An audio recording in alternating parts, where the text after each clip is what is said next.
on the roads, especially drunk driving, road fatalities, and even hijackings.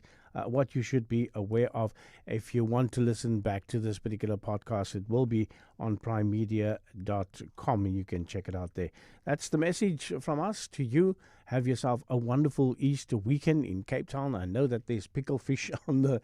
It's such a Cape Town thing to do, pickle fish, but in Johannesburg, please be safe. It's a wonderful day. The weather in Cape Town is a little rainy and a couple of thunder showers. In Joburg, you got a lovely day in Tshwane at about 30 degrees and 28 or 29 degrees out in Johannesburg. From me to you, from the team, Rowan, have a wonderful Easter weekend, and of course to Conley and to Tobella, have a fantastic Easter weekend, and thanks for everything. I'll be back again tomorrow morning between 7 and 10 doing the weekend breakfast, and we will be keeping you safe on the roads and chatting to you about anything that's happening.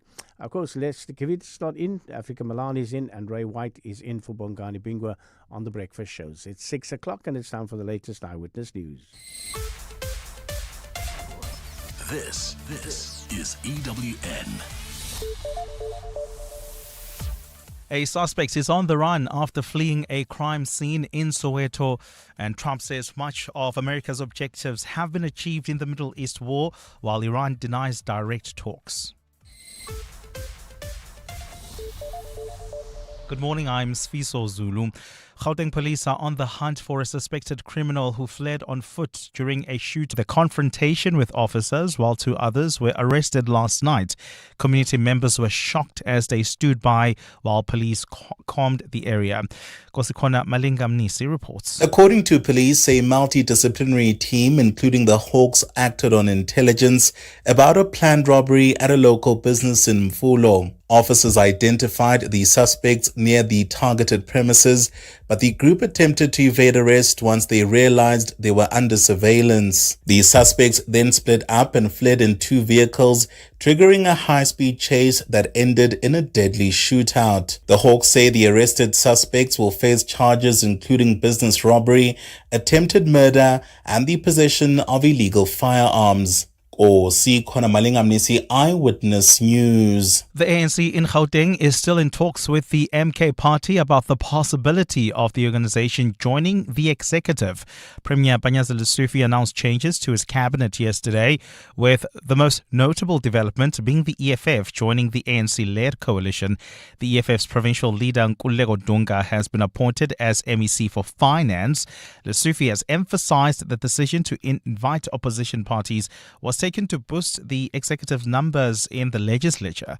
Alfara Mushwana takes a look. The ANC has been running a minority government in Gauteng since 2024, which means it could not pass the provincial budget without votes from parties in the opposition. This time around, the EFF refused to support the province's adjustment budget after its leader, Julius Malema, swore to never support any ANC proposal in the provincial legislature. This led to the ANC inviting the EFF to its coalition in the province. Premier Panyaza Lesufi says discussions were also had with the DA and MK party, but only the latter seemed to be interested in joining the executive. Indeed, the discussion with MK party are ongoing. As late as yesterday, we're speaking to them. When those discussions are concluded, the relationship comes at different forms. Can be in the executive, can be in the legislature. It also can be in other state arms. Lesufi says the inclusion of the EFF will stabilize his government. Alpha Ramshwana, Eyewitness News, Johannesburg. Outgoing SARS Commissioner Edward Kieswetter says overall tax compliance has now exceeded 70%. Kieswetter says registration and compliance has achieved desired gains, helping the tax agency collect more than 2 trillion rand in revenue for the financial year ending 31st March. Speaking after the release of the 2025 financial results, he attributed the improved compliance to sustained efforts to broaden the tax base and clamp down on non-compliance. It's not what happened in the last year. It's the compounding effect of the 7 years of work that has consistently looked at broadening the tax base to ensure that everyone who should be registered are registered, that those who should file, in fact, file the returns on time. So it is the meticulous follow-up of every of these outstanding actions. And Iran has denied that it is in negotiations with the US on a ceasefire to end the month-long war in the Middle East. Trump claimed yesterday that Iran's president had asked for a truce, but said the Islamic Republic must first reopen the Strait of Hormuz. Iran says only messages have been received through intermediaries, including Pakistan, but there is no direct negotiation with the US. Tehran has accused Washington of making maximalist and irrational demands, saying it is ready for any attack. In his first address to the US since the 28 February US-Israeli strikes, Trump repeated that his military has achieved much of its objectives. Tonight, Iran's navy is gone. Their air force is in ruins. Their leaders, most of them, terrorist regime they led, are now dead. Their command and control of the Islamic Revolutionary Guard Corps is being decimated as we speak. Gold is trading at $4,683.20 an ounce. The rand is at 16.98 to the dollar, 22.48 to the pound, 19.60 to the euro. Brent crude oil is at $105.91 a barrel. And in the traffic, we've got some issues reported on the N3 South. This is due to road wrecks that are taking place right near Vincent Chabalala Road. Please be on the lookout there. There's also queuing traffic already on the Mike 1 North between Boyson's Road and Car Street. Speaking of Car Street, I'm seeing an accident right at the double-decker section. It is causing delays. Please be on the lookout there. And in your sport, Tiger Woods turns down the US rider captaincy. Eben Etzebeth in line to make a return for the Sharks following a 12-week suspension. And South Africans starring at the IPL as we saw the DCs pick up a victory against the Lucknow Supergiants. A partly cloudy day in store for Gauteng, with showers expected this Thursday. Johannesburg starting at 14 degrees, peaking at 28. Pretoria 17 and 30. Vereeniging 16 and 28 degrees. The top story in EWN this hour: Gauteng police are on the hunt for a suspected criminal who fled on foot during a shootout in Mufolo in Soweto. EWN, in touch, in tune, and independent. For the latest, visit ewn.co.za or download the EWN app. 702 on 92.7 and 106 FM. Streaming on the Prime Media Plus app. And on DSTV channel 856. It is 6 minutes past 6 o'clock. Good morning from me, Ray White, in for Bongles this morning at the foot of the East weekend. I cannot believe this. 4 free days just for you, Mateo. Just for you, 4 free days. How does that sound? It's good. Sounds good, Ray. Good. sounds really good. Yeah. No discounts, no anything. Just 4 free days. Morning, Johannesburg, Tshwane, Soweto, New York, Beijing, wherever you are listening to us from. It's good to be in your company this morning. As you heard, the breakfast team is here. Mateo's got your business. Amo's got your traffic. Siamtanda, Papalile, Rofiwa producing your show. Anthony's got your sport. KG always pushing your buttons. Sophia's got your news. Lots on the go this morning. Now, our shout out, something that caught my eye, and I'm sure it's going to catch your ear this morning.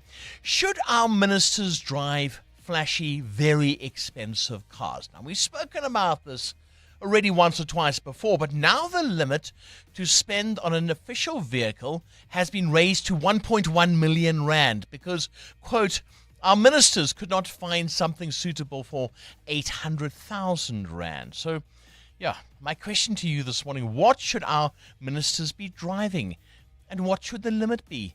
And what can you buy for 800,000 rand? Oh my gosh. So that is your 702 breakfast show this morning.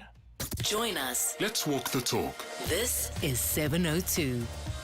Right now, Mateo, I know you don't drive a Ferrari. I've seen what you drive. It's a lovely car. It really is. Now tell me now, 800,000 rand, could you buy yourself a decent vehicle? Or, I mean, would have to scrim and save a bit, I suppose. First of all, Ray, 800,000 would fix a lot of my problems. probably all of them. Wow. That's in dream car territory once you speak about 800,000. But I think it's a decent SUV, even at 400,000. At half that amount. So if they say they couldn't find a suitable car, are they adding on, I don't know, armor plates, or what's happening with the car? Is it not a standard issue? You see, this is the thing, it should be a standard issue because most of our ministers, they're onto widespread assassination attempts happening at the moment. So you don't need these armor-plated vehicles. I bought a car last year, brand new, 270,000. I'm paying it off, okay? And I thought that was a lot, but I needed to get it because I needed a new car because the other one died. But 800,000 rand, 800,000 rand, your thoughts? Yeah, can't you actually get 2 or more cars with that amount of money? I could get 3 almost. Yeah, and this idea of flashy brands, especially from senior people in government, I don't love it at all. It just doesn't look nice for the kind of problems that South Africa has. And then you complain about a car that is worth, or that it's not enough. I don't know. It's a slap on poverty. It is. In fact, 702 Land, are you insulted by this? Are you actually insulted? Because I feel a bit insulted. Look, I'm not living in under the poverty line whatsoever. I'm lucky enough to have a salary. But are you insulted by this? I'd love to hear your thoughts on this particular shout-out this morning. Right, coming up on the program as well, while you think about that one, the Parliamentary Portfolio Committee on Sport, Arts and Culture has recommended that the Board of Athletics South Africa be dissolved. There have been reports of infighting among board members and a general inability to govern. A little bit later on, I'll be chatting to the chairperson of the Portfolio Committee. Apparently, Amo, they couldn't pay out athletes their prizes. Sometimes they get monetary prizes and stuff like that. Some regions just couldn't do it or wouldn't do it. So we'll be finding out about that. Then after 7, we've got a brand new feature. It's quite exciting. A brand new feature on The Breakfast Show. It's called Ward Watch, and looking at the real stories behind service delivery, leadership, and community action in your wards. And we have the local government elections coming up, as you know, at the end of this year. So looking at areas that are performing well, average, or not so well. We've seen a few people going snorkeling in major potholes and little dams that have been made by burst pipes lately. So today we're talking about Germiston and asking what's behind the power cuts there. They do have some problems with power cuts, but if you live in the Germiston area or perhaps the general Ekurhuleni area as well, I'd love to hear from you this morning. What are you seeing, the good, the bad, and the ugly in your ward? And I'll be chatting to a DA ward councillor in the Germiston area a little bit later on. Of course, we've got all your regulars. We've got the Whiz Quiz coming up. We've got What's the Question? So all the regulars. So Ray in for Bongani this morning. This is a 702 Breakfast. Let's walk the talk. 702. Right, Mateo, what are you asking this morning? Yeah, I want to know from you and the 702 landers, if you'll indulge me and be a little honest. Have you been in trouble with SARS before, as I have before? And how did you fix that particular problem? Did you have a payment plan with them, which I've done before? Because, I mean, when you're young, you don't think these things happen to you. But then the tax man comes knocking. And if you've ever received returns from them, was it a sizable amount, and what did you do with it? You see, this is interesting. I'll never forget this. I lived in this big house, and I had this gardener friend, because he was more of a friend than the gardener. We played way too much. Anyway, I got home one day, and I opened up the garage, and I brought the car in, and there was this pile of envelopes. And he's my late gardener friend, because he unfortunately passed away. But Phil had left all my post on my little sort of workbench inside the garage and never gave it to me. The problem was it included SARS. And the problem was this went back about 6 months. And SARS had said, this is in the day when things were posted to you. SARS wanted, I think, 40,000 Rand back. And I had obviously ignored SARS because Phil but you ignored your mail, Ray. I just ignored it. There were no emails in those days. And there was this pile. And I said, oh, look, SARS, maybe they're going to give me some money back. But 40,000 Rand and 6 months late. Just imagine the trauma. And you had to make a plan. Yeah, I had to pay it off. I couldn't find 40,000. Luckily, I haven't been in trouble with SARS. I'm so glad I haven't been. And I remember the last time I got like a hefty amount from them, from my returns during my freelance days, I went and I bought my son toys. He was the only child at the time. And he was just Yeah, you were he the one you were spending on everything. yeah, everything. And he was just the happiest person ever. And he still is. But yeah, I remember that was the one SARS, what you call it. I wouldn't say it's an incentive because I worked for it, right? It belonged to but me. you just got a bit back from being a good citizen. Yes, yeah, and I spent it on my son. Now hold on, Mateo, what about you? So I've been both in trouble, Yeah. which I had to fix, and I've received some money from SARS, but it was a good amount. Let's say it was a good amount. I think it was around 7,000 rand. Nice, very for a nice. particular year, and I used it obviously to pay my bills. 7,000. One thing I will say about SARS, when I got into trouble with that 40,000, right, they were very good about it. They were very sweet, very kind. The person on the other side of the phone is no problem, Mr. White. You can pay it off and whatever. And I've always found that with SARS, they're not nasty. They're quite kind. You have to pay them, though. I mean, don't mess with them. Yeah, because they will get nasty. Yeah, but they're pretty cool about it. So that's what I want to know this morning. Quite intrigued what brings about that question. 702. Weather. All right, what's happening with your weather at the foot of the Easter weekend? Well, a partly cloudy day in store for Gauteng. Johannesburg starting at 14 degrees, peaking at 28. Pretoria 14, a high of 30. Vereniging 13 and 28. Cape Town will be fine, along with a fresh to strong southeasterly, low of 20, a high of 29. Mahikeng, you're going up to 28. Kleiberger 27. East London 28. And Durbs, a high of 26 degrees. EWN Traffic. It's a 6:15 now. Amal, you spoke about Car Street on the double decker. There was that accident. What's happening now? Yeah, Bongani, Ray. No, he's the better looking one. This is just Ray this morning. Yeah, Ray, it's still there and it's causing heavy traffic volumes already coming out of the Crown interchange, and already do expect peak time delays coming out of Boyson's Road as well. So a bit of a problem along this route. And then in the Bedfordview area, we've got a report about an accident right along the N3 South. It's near Van Buren Road. It's also causing massive queues coming out of the Kiluli's interchange. About a 20-minute hold up there already. And I can see traffic is piling up on the N3 North. This is due to onlookers there. So please be on the lookout and expect about a 20-minute hold up there. If you are traveling in the city of Tshwane, we've got some issues on the R80. This is just as you approach the Eskom Pahlele Drive exit in the Mountain View area. Please be on the lookout and be patient if you already found yourself in this backlog. More updates coming up, but if you see anything else, we're on X at EWN Traffic. There's more EWN on air, online, and on the EWN app. The ministers are showing us the middle finger. Really. 800,000. That's a lot of money. Not everyone drives a car that worth 800,000. Now, they want to drive a car that is over 1 million. Over 1 million. And guess who's paying for that car? You and I. And that car needs service. Instead of servicing it, they're going to want to buy another new car. Yeah, no, it's an insult. It's a slap on our faces. Thank you very much. And what you must know is that politician doesn't care. It's not their money that they're spending. It's just the public's money. So they just go for luxuries. They don't care.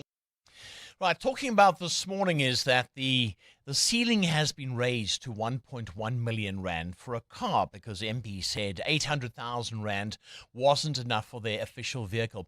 It's very important to note, though, that they only get one official vehicle, so there's only one. They've got to drive it to 125,000 kilometers, so you can't keep getting a new one unless, of course, there's a major mechanical breakdown or fault or something like that. But talking this morning about, 800,000 rand. I'm sure you can find a lovely SUV for that. 702 Land, do you feel insulted this morning? Good morning, Ray and your team.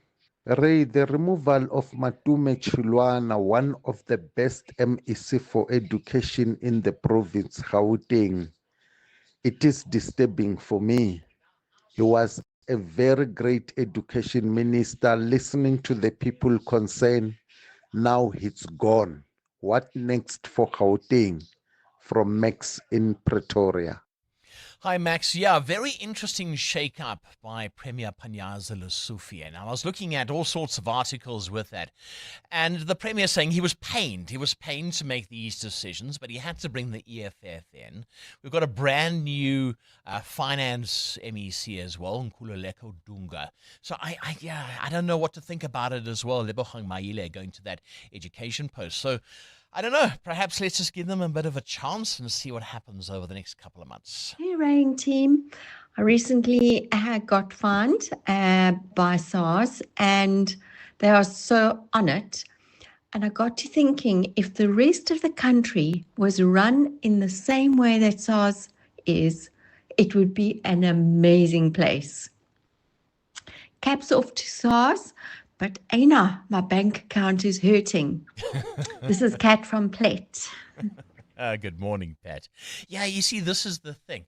But I must admit, they've done very well. And Enoch Godongwana paying tribute to Edward Kiswetter, like you know, Mateo, he's on his way.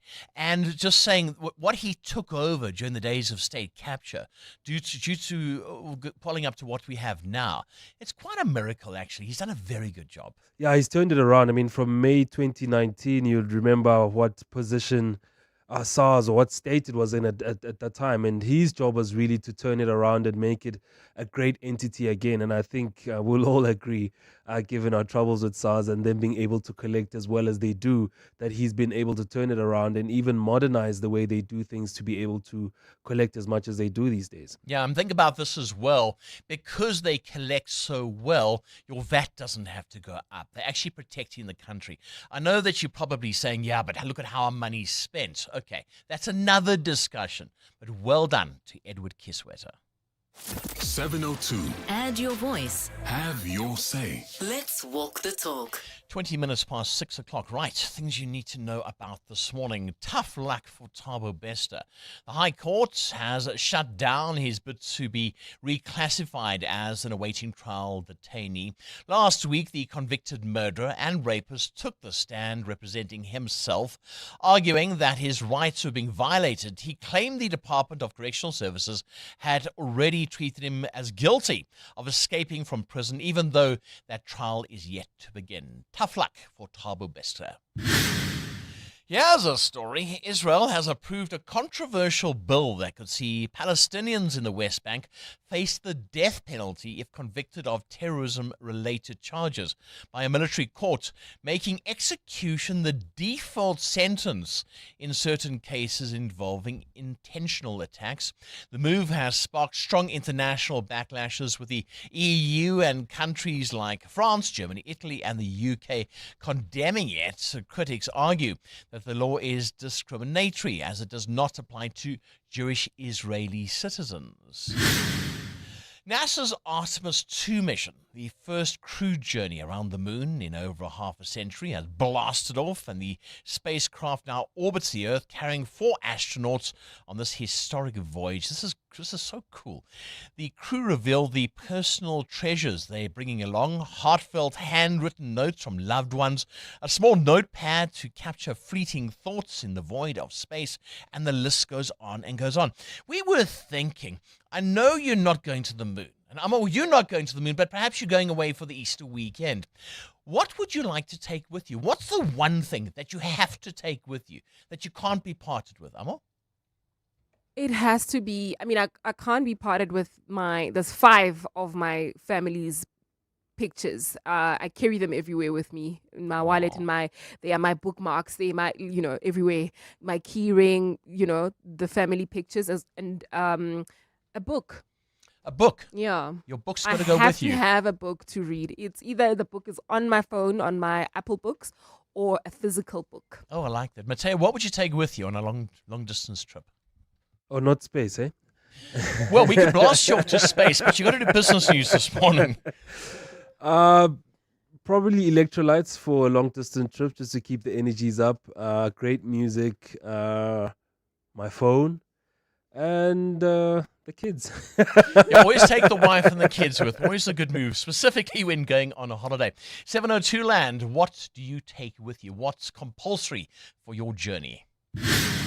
Today is World Autism Awareness Day, observed every April the 2nd, to shine a global spotlight on autism, encourage early diagnosis, and also build a more accepting world. Launched by the United Nations in 2007, it's all about embracing neurodiversity. And then on this day in 1978, Dallas first hit our screens on CBS, and just like that, viewers were pulled into a world of big oil, big dramas, and J.R. Ewing. You remember J.R. Ewing? Used to have that whole thing, my daddy, don't mess with my daddy. That was J.R. Ewing. Well, are you still glued to some soapies? Which one had you hooked so much that missing an episode would make your blood boil? We used to love listening to this tune and watching Dallas. I think it was on a Tuesday night.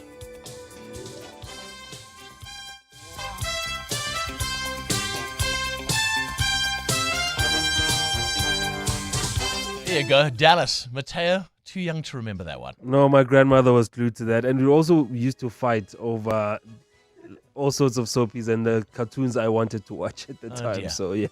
Dallas would I remember win. it quite well. J.R. Ewing, there was Bobby, there was Jock, there was Miss Ellie. You can see what I did with my youth. There we go. 7:02. The newspapers. Good morning, Sophiso Zulu. Good morning, Ray. All right, apart from Dallas, what are you looking at this morning? Oh, let's start down under. Australia's beef industry is sounding the alarm, not because there aren't enough cows, but because there might not be enough diesel. Farmers say fuel shortages are already disrupting everything from feeding livestock to getting meat onto supermarket shelves. A new survey shows most producers only have about a week's worth of fuel on hand, and many fear things could unravel quickly without urgent government intervention. So this is in some distant future. It's a crisis that's already unfolding, and unless fuel is prioritized for agriculture, the ripple effects could hit everything from grocery bills to global supply chains. You see, it's not just us, it's the Yeah, rest it's of the the entire world. Yeah. Absolutely. The Star this morning, Masamola in the red calls for CR to axe him. The Mail and Guardian, God of War, and talking about what's happening in the Middle East. And overnight, US President Donald Trump, I thought he was going to announce that the war was ending, something like that. Yeah. Well, he didn't. He It said, was largely an address to the American people, which he repeated most of the things that he's been saying over the past, 2, 4, 5 days. Yeah. And back home, page 2 of the Sowetan, a lawyer who failed to pay her clients the money received from a divorce settlement is now facing suspension after the Legal Practice Council's decision to take her to court. The LPC said that their Gauteng office had resolved to apply for an urgent suspension of attorney Futiwani Fedrisha Moila of Moila Attorneys. She was found guilty of bringing the legal profession into disrepute after appearing before a disciplinary hearing last year that she attended with the complainant. So what happened is that her client's divorce was finalized in 2022 with a settlement reached in 2023. The client, however, never received the settlement of 130,000 Rand that was owed to her. Gosh, how's that story? The Citizen this morning, Joburg writes off massive debt. It says here, just days after it agreed to hike its wage bill by 10.3 billion Rand, the City of Joburg Council has adopted a motion to write off its indigent residents' debt. So there we go. What else you got? Just the front page of the Sowetan this morning is running with the provincial cabinet changes to Banyaza Lesufi's executive. It has a smiling picture of the new finance MEC Nkululeko Dunga, and it reads, EFF takes over Gauteng Treasury. The Business Day Kiswetter's last tax haul tops 2 trillion Rand. And those are the newspapers. EWN Business. Thank you, Sophiso. Right, have you ever been in trouble with SARS, Mateo? And how did you fix it? And if you've ever received returns from them, was it a sizable amount? Why are you asking this? Well, I'm asking that question, Ray, because the South African Revenue Service has collected more than 2 trillion Rand in revenue, a record collection for the taxman. The revenue report was the last swan song for SARS Commissioner Edward Kieswetter, who leaves SARS in May after 7 years at the helm. SARS was able to collect almost 25 billion rand more than the amount estimated during the 2025 budget. Individual taxpayers continue to pay the most tax in the country, and that's a narrow tax base, by the way. About 8.3 million of us, with total personal income tax collections up 8.5% at 794 billion rand. Some 600 billion was collected through value-added tax or VAT, while companies contributed around 355 billion rand. Now, some taxpayers have been laughing all the way to the bank, Ray.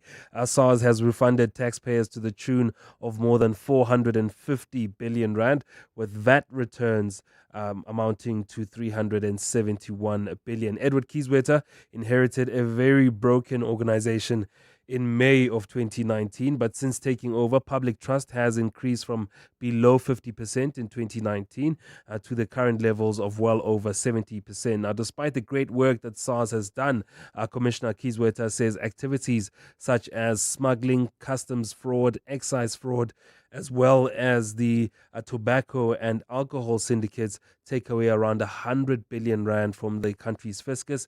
Economic sectors, though, that contributed quite well to taxes included business services at 750 billion rand, customs and excise duties at 569 billion, with manufacturing at 122 billion. Hospitality and tourism, which is a big one for South Africa, contributing around 120 billion in taxes. Now, Kieswetter's successor has been appointed, with President Cyril Ramaphosa expected to make the announcement within the next few days. Very, very big shoes to fill there. I wonder who that's going to be. I wonder. How the markets after Trump addressed his nation last night? Look, it was a big rebound, and I'm sure it happened after market close for us, because the JSE ending the day in positive territory, up more than 2%. Industrials were stronger by 1%. Banking stocks in the green, with mining shares up more than 3.9% yesterday. The rand this morning, though, are still quite weak against the US dollar at 16 rand 96, at 19 rand 57 against the euro, and at 22 rand 45 cents against the British pound. Price of gold at $4,667 an ounce. It's down 2.4% this morning, with platinum at $1,925. Brent crude up 7% this morning at $107 a barrel. More business after 7. Thanks, Mateo. That brings the time to 6:31. Right, Fiso, it's all about SARS this morning. That's right, Ray. Outgoing SARS Commissioner Edward Kieswetter says overall tax compliance has now exceeded 70%. Kieswetter says registration and compliance has achieved desired gains, helping the tax agency collect more than 2 trillion rand in revenue for the financial year. Speaking after the release of the 2025 financial results, he attributed the improved compliance to sustained efforts to broaden the tax base and clamp down on non-compliance. It's not what happened in the last year, it's the compounding effect of the 7 years of work that has consistently looked at broadening the tax base to ensure that everyone who should be registered are registered, that those who should file, in fact, file the returns on time. So it is the meticulous follow-up of every of these outstanding actions. There's been a tense standoff between some Tafelberg residents, the SANDF, police and metro officers in Cape Town. Tafelberg is one of the places where troops began their operation yesterday to help police tackle gang violence. Children and residents welcomed the troops with applause, while others suspected of gang-related activities were upset when their homes were raided. Carlo Peterson reports. SANDF troops secured the entrance to Matapos Crescent in Tafelberg yesterday, while police raided a premises suspected of being a drug den. After nothing illegal was found, occupants of the suspected drug den accused police of raiding the wrong house. This was not on. If we were drug dealers, it would have been a different case. Member of Parliament's Portfolio Committee on Police, Ian Cameron, insists the raid was legitimate. These addresses were identified through intelligence structures. Other residents welcomed the raid, saying they are hopeful the SANDF deployment will bring some relief from ongoing shootings in the area. Carlo Peterson, Eyewitness News. As the Easter weekend approaches, travelers are being warned it will be raining in some parts of the country. The South African Weather Service says scattered showers and thunder showers are expected in Western and Northern Cape today, with similar conditions expected in the Eastern Cape by Saturday. Forecaster Tukello Chilwane. By Sunday into Monday, the system will have moved further east with KwaZulu-Natal expecting scattered showers and thunder showers. Meanwhile, the central and northern parts of the country will experience partly cloudy conditions with cool to warm temperatures and isolated showers and thunder showers at times. And a major 7.4 magnitude quake struck off the coast of eastern Indonesia, killing at least one person. It caused waves of up to 75 centimeters and triggering a tsunami warning that was subsequently lifted. The U.S. Geological Survey says the tremor hit it at a shallow depth of 35 kilometers in the Molucca Sea between the Sulawesi and Maluku Island groups in the early morning. One person was killed when a building collapsed in the city of Manado. A partly cloudy day in store for Gauteng, with showers expected. The temperatures are at lows of 17 and 14 degrees, peaking at highs between 28 and 30. And in the traffic, we've got delays on the N1 South between the Brakfontein interchange and New Road. Those are peak time delays there. And then if you're traveling in Bedford, a major accident scene. It's right along the N3 South that happened near Van Buren Road. Delays from the Glulies interchange. And there's another accident scene in Modderfontein along Modderfontein Road. This one happened right near Zoerfontein Road. It's causing delays as well. The top story this hour, SARS Commissioner Edward Kisweta says overall tax compliance has now exceeded 70%. Part of the 702 family. My name is Iwet Machinya Timbi. I like this station I've listened over the years since its inception. 702 is the best. There's no other radio station that can beat 702. Hala, hala, 702. Welcome to our 702 family. Let's walk the talk. The Audi Open House Sales Event is now on and you're invited. Come test drive a wide range of Audi models and stand a chance to win an exclusive Audi Formula One experience. Plus, enjoy limited time offers across the Audi range. The Audi Open House Sales Event is now on at Audi dealerships nationwide until 30 April. Book your test drive at audi.co.za. Terms and conditions apply. Let's hear from Susan, owner of Leopard Song Manor, why it pays to switch to Outsurance Business Insurance. We were with our previous insurer for 13 years. Switching made me aware of things that we weren't covered for. It was a quick process. I saved a lot of money. For boutique hotels, catering companies, and all other businesses, get a quote today and see why it pays to switch to Outsurance Business Insurance. Visit outsurance.co.za or call 08600 60000 today. Licensed insurer and FSP. TCs and information online. When you're running a small business, you need someone who speaks your language, who understands when you talk innovation, growth, scaling. Someone like MTN Business and 702. The 702 MTN Small Business Awards, from the townships to the suburbs and everywhere in between. We want to talk about you and your business. Go to primemediaplus.com to enter your business or nominate one you know. Because once we start talking about where you are now, you'll be well on your way to reaching your next. The 702 MTN Small Business Awards. Let's talk shop. TCs and more on primemediaplus.com. Coming up, your program in the next hour, it's What's the Question? It's brought to you by Outsurance. Up for grabs, 3,000 Rands in cash. All you need to do is send us an answer based on anything that has piqued your interest in the show, and you can win 1,000 Rand. Simply WhatsApp your name and that answer to 072 702 1702.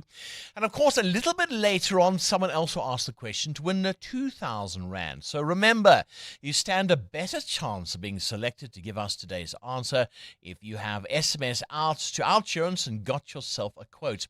SMS out to 45142 now, and you could save on your car insurance. 702. WhatsApp us on 072 702 1702. Morning rain to the 702 listeners. I'd like to remind South Africa what Europe does. When Angela Merkel was Chancellor of Germany, She used to ride the local train to get to work. No bodyguard.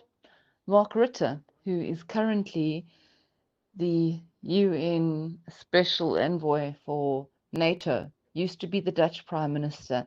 He would cycle to Parliament on his bicycle. Why do the South African politicians need protection? Because they're involved in illegal activities. And why are we even allowing this? Well, we do have democracy in our country, and if you don't like your government, you can vote for somebody else. But it is very interesting. I'd like to know from you this morning. I mean, 800,000 Rand, that was the limit for an official vehicle. It's now gone up to 1.1 million Rand. What can you buy for 800,000 Rand? Talking vehicles. What do you think would be good enough for our politicians? And I agree with you. Some of the best leaders, Pope Francis, he didn't live at the papal residence. He lived in one of the apartments, these smaller apartments nearby. And it just shows the caliber of leader. So I'd like to hear from you. For 800,000 Rand, what great car, what sufficient car can you buy if you are a member of parliament? Good morning, Ray. Speaking about SARS, the highest amount I've owed to SARS was 47 cents. Wanted to pay it immediately. I had 50 cents in my pocket, but they told me, no, you can carry it over to the following year. And then the highest amount received from SARS was 27,000 rands, which I used to pay off some debt and spend it on my family.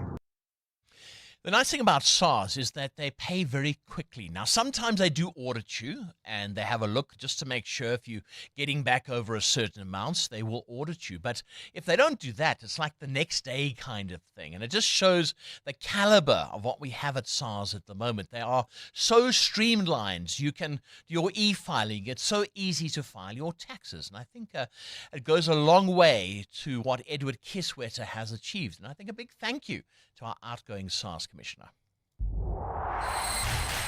EWN Sport. Anthony Teixeira. Oh, Tiger Woods.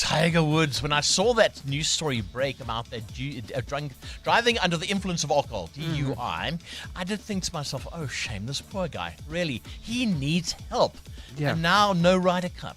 No Ryder Cup, Ray. Good morning. Yes, the PGA of America announcing that Tiger Woods turned down the US Ryder Cup captaincy. This comes after the 50-year-old's DUI arrest, like you mentioned, and the 15-time major winner subsequently deciding to step away from the sport to concentrate on his health and seek treatment. The Ryder Cup is set to take place in Ireland September of next year. Well, the rugby season will be heating up with the Challenge and Champions Cup last 16 outings. The Sharks will have several stars, including Andre Esterhuizen, Siyakolisi Bonga Monambi and Grant Williams out. However, there's one big return. Springbok lock Ebenezabeth in line to make a return after completing a 12-week suspension after being found guilty of eye gouging during the World Champs' last tests of 2025 against Wales. The return could come against Connacht Friday in the Challenge Cup, while the Champions Cup on Saturday will have the Bulls at the Glasgow Warriors and the Stormers with a tough task of heading to France to face Toulon. Here's Hajavash Diaman on the upcoming trip to the north. Obviously, I have a few mates who play there, guys I've played with at Racing that's moved to Toulon. Obviously, played a couple of games against them, so I kind of know them a little bit. And it's going to be exciting, playing in Toulon. It's a big challenge on its own, the stadium, the atmosphere. So for me, it's very, very exciting. And I'm looking forward to going back to France. And South Africans are starring at the IPL this season. Lungangidi, with this change of pace, took 3 for 27 to help the Delhi Capitals to bowl the Lucknow Super Giants for 141. It didn't start off well for DC as they found themselves at 1 point 4 for 26. That's until Tristan Stubbs stepped in with an unbeaten 39 as he helped guide them to the target with the 6-wicket victory. Anthony Teixeira, Eyewitness News Sport. The Brainy Kids of the Whiz Quiz On 702. My name is Melo Gushe. I'm 11 years old. I go to Knockham Park Primary School, and when I grow up, I want to be an attorney. I can't wait to play the Whiz Quiz with Uncle Ray. Mino Kuhle, I can't wait to play the Whiz Quiz with you as well. Wow, an attorney one day. That means I think you probably have got a very good chance of winning the Whiz Quiz today because you know your stuff. So I will give you 10,000 Rand. Simple as that. If you can give me 10 out of 10 in 60 seconds. 702.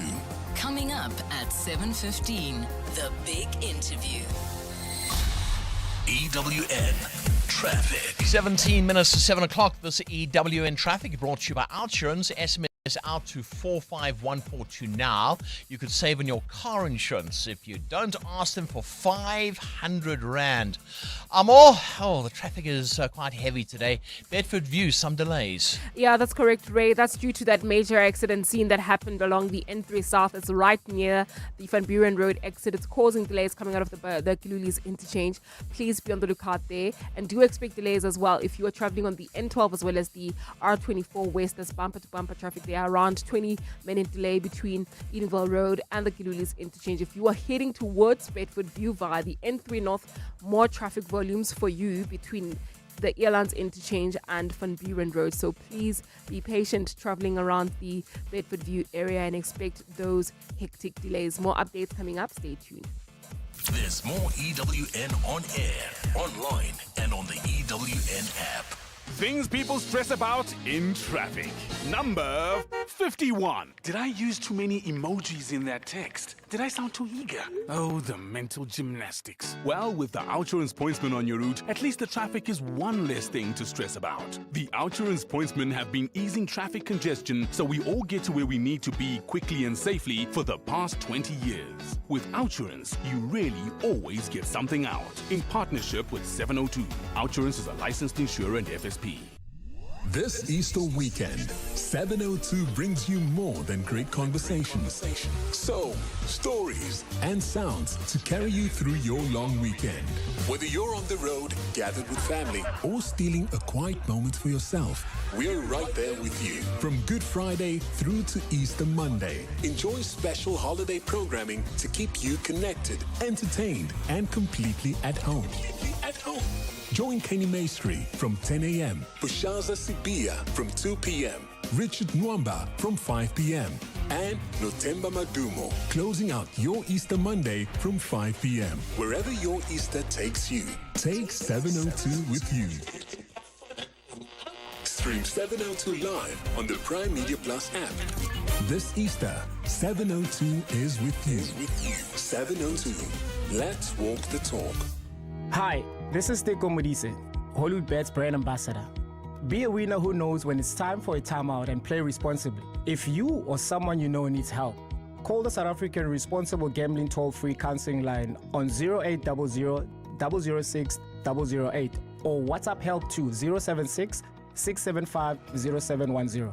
Hollywood Sportsbook is a licensed betting operator. Hollywood Bet supports responsible gambling. No person under the age of 18 years are permitted to gamble. Winners know when to stop. Insurance pulls you in. Pineapple pulls you under. Insurance. Pineapple. Insurance. Pineapple.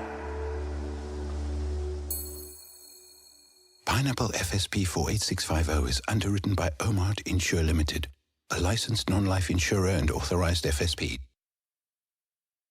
Join us. Let's walk the talk. This is 702. Morning 702. Byron Mitua from Mamelodi here.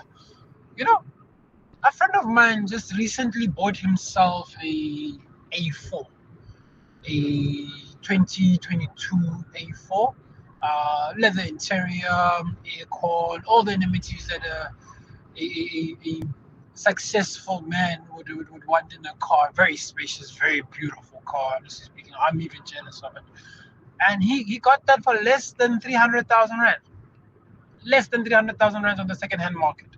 So I think if the government has got like 800,000 Rands to spend, they can buy a couple of those, and then they'll be okay. I think they'll be fine. So I think that's the way they should go. Thank you. Yeah, talking cars this morning and 800,000 Rand. What car would you buy if you had a budget of 800,000 Rand? And of course, that's been increased to 1.1 million Rand for our MPs. And I agree with you. You can get a car, I wouldn't say entry level. You can get a lovely car. In fact, I bought one, and it's got navigation, and you can follow yourself on this little map. And if you tune it into your cell phone, you can do Siri, and Siri will tell you how to get somewhere. And that cost me 270,000 Rand. I'm paying it off, and I'm happy to pay it off because it's a great car. So 702 Land talking this morning about car solutions, 800,000 Rand going to 1.1 million Rand. What could you buy for 800,000 Rand? Who is the whizziest of them all? It's the Whiz Quiz on 702. Right, time to play the Whiz Quiz. And we say good morning to Melo Kuchle. Good morning, Melo Kuchle. Good to have you with us on 702. Good morning. Sure. Now, you're going to be an attorney one day. Why an attorney? I just want to represent people in court. Fantastic. All right, we're going to play the Whiz Quiz this morning. I'll ask you 10 questions. For every one you get right, you get 100 Rand. If you get 10 out of 10 in 60 seconds, we'll give you 10,000 Rand. And then you get to come here as well to 702. And we'll celebrate with you like there's no tomorrow. How does that sound? That sounds nice. Good. And you did very well in your preliminary test as well. We were very, very impressed with you. All right. Are you ready? Yes. Excellent. All right. KG, start the clock. What is the name given to animals that only eat plants and vegetables? Herbivore. Correct. True or false, Harry Potter's birthday is on the 31st of July? False. It is true. Which word means the opposite of ancient? Is it modern or antique? Modern. Correct. Which is longer, 2 hours or 90 minutes? 2 hours. 2 hours is correct. 2 hours is correct. Complete the saying, an apple a day keeps the what away? Doctor. Correct. In which country will you find the ancient pyramids? Egypt. Correct. What do we call an adult female horse? Skip. Okay, it's a mare. True or false, the aorta is the human body's largest vein? True. It is false. Spell the word library.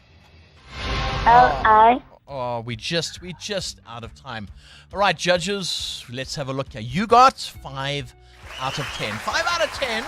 Now, that's 500 Rand. Not bad ahead of the Easter weekend. Are you going to buy some Easter eggs? Yes. Sounds good to me, Melo Kuchle. Well done, well done, well done. Sure, you were doing so well this morning. In fact, at one point I thought we'd see 10 out of 10. We'll play the Whiz Quiz once again after the Easter weekend on Tuesday morning. The brainy kids of the Whiz Quiz. On 702. Join us. Let's walk the talk. This is 702. 9 minutes to 7 o'clock now. The Parliamentary Portfolio Committee on Sport, Arts and Culture has recommended that the Board of Athletics South Africa be dissolved. There have been reports of infighting among board members and a general inability to govern. World Athletics has placed ASA under its direct supervision, which is very troubling. Joining us to discuss this is Committee Chairperson Joe McGlua. Joe, hi, good morning. Good to have you with us on 702. I mean, this seems to have been an ongoing problem for some time, a directionless board. Why has it taken so long to get to where we are now? Good morning. I think it's the appetite, it's the lack of political will to address all of these issues. And also, it is the first time, I think, in the history of Parliament, with particular reference to the Portfolio Committee of Sports, Arts and Culture, that a federation, and in this particular case, Athletics South Africa, appears before Parliament for the 4th time in 12 months over the same issue. Gosh. The Minister, Gauteng McKenzie, what is he saying? Because obviously this falls under his purview. Well, safe to say that the minister was also absent in that particular meeting, which is of great concern to us. And on various occasions, the minister has undertook to address the issues and to ensure that the athletes are being paid. I mean, you go to various provinces, Mpumalanga, for instance, and also the Soweto Marathon has not been paid, and the minister undertook that, yes, they are going to have a look at it and see through it that these monies are being paid. It's also a year later, and what we are doing in terms of our work, we say under scrutiny here is simply governance, is the integrity of Athletics South Africa, as well as the leadership. But also, the minister did not appoint the board, so he cannot directly, dissolve the board. Also, on the other hand, we as parliamentarians can only just intervene and or make recommendations. The one that must actually come to the party here is SESCOC. And, some of the members argue that SESCOC is sleeping on the job, and they also have a donkey participating in the Durban July. You cannot turn a donkey into a racing horse in this particular case.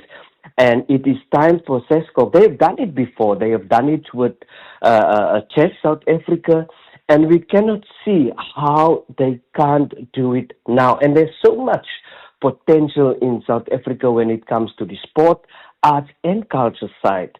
And the fact that, we have individuals, board members, that has now taken over these federations and allow it to become their own fiefdom. And that is the biggest problem that we as parliamentarians have. Yeah, I mean, this is embarrassing. This is downright embarrassing.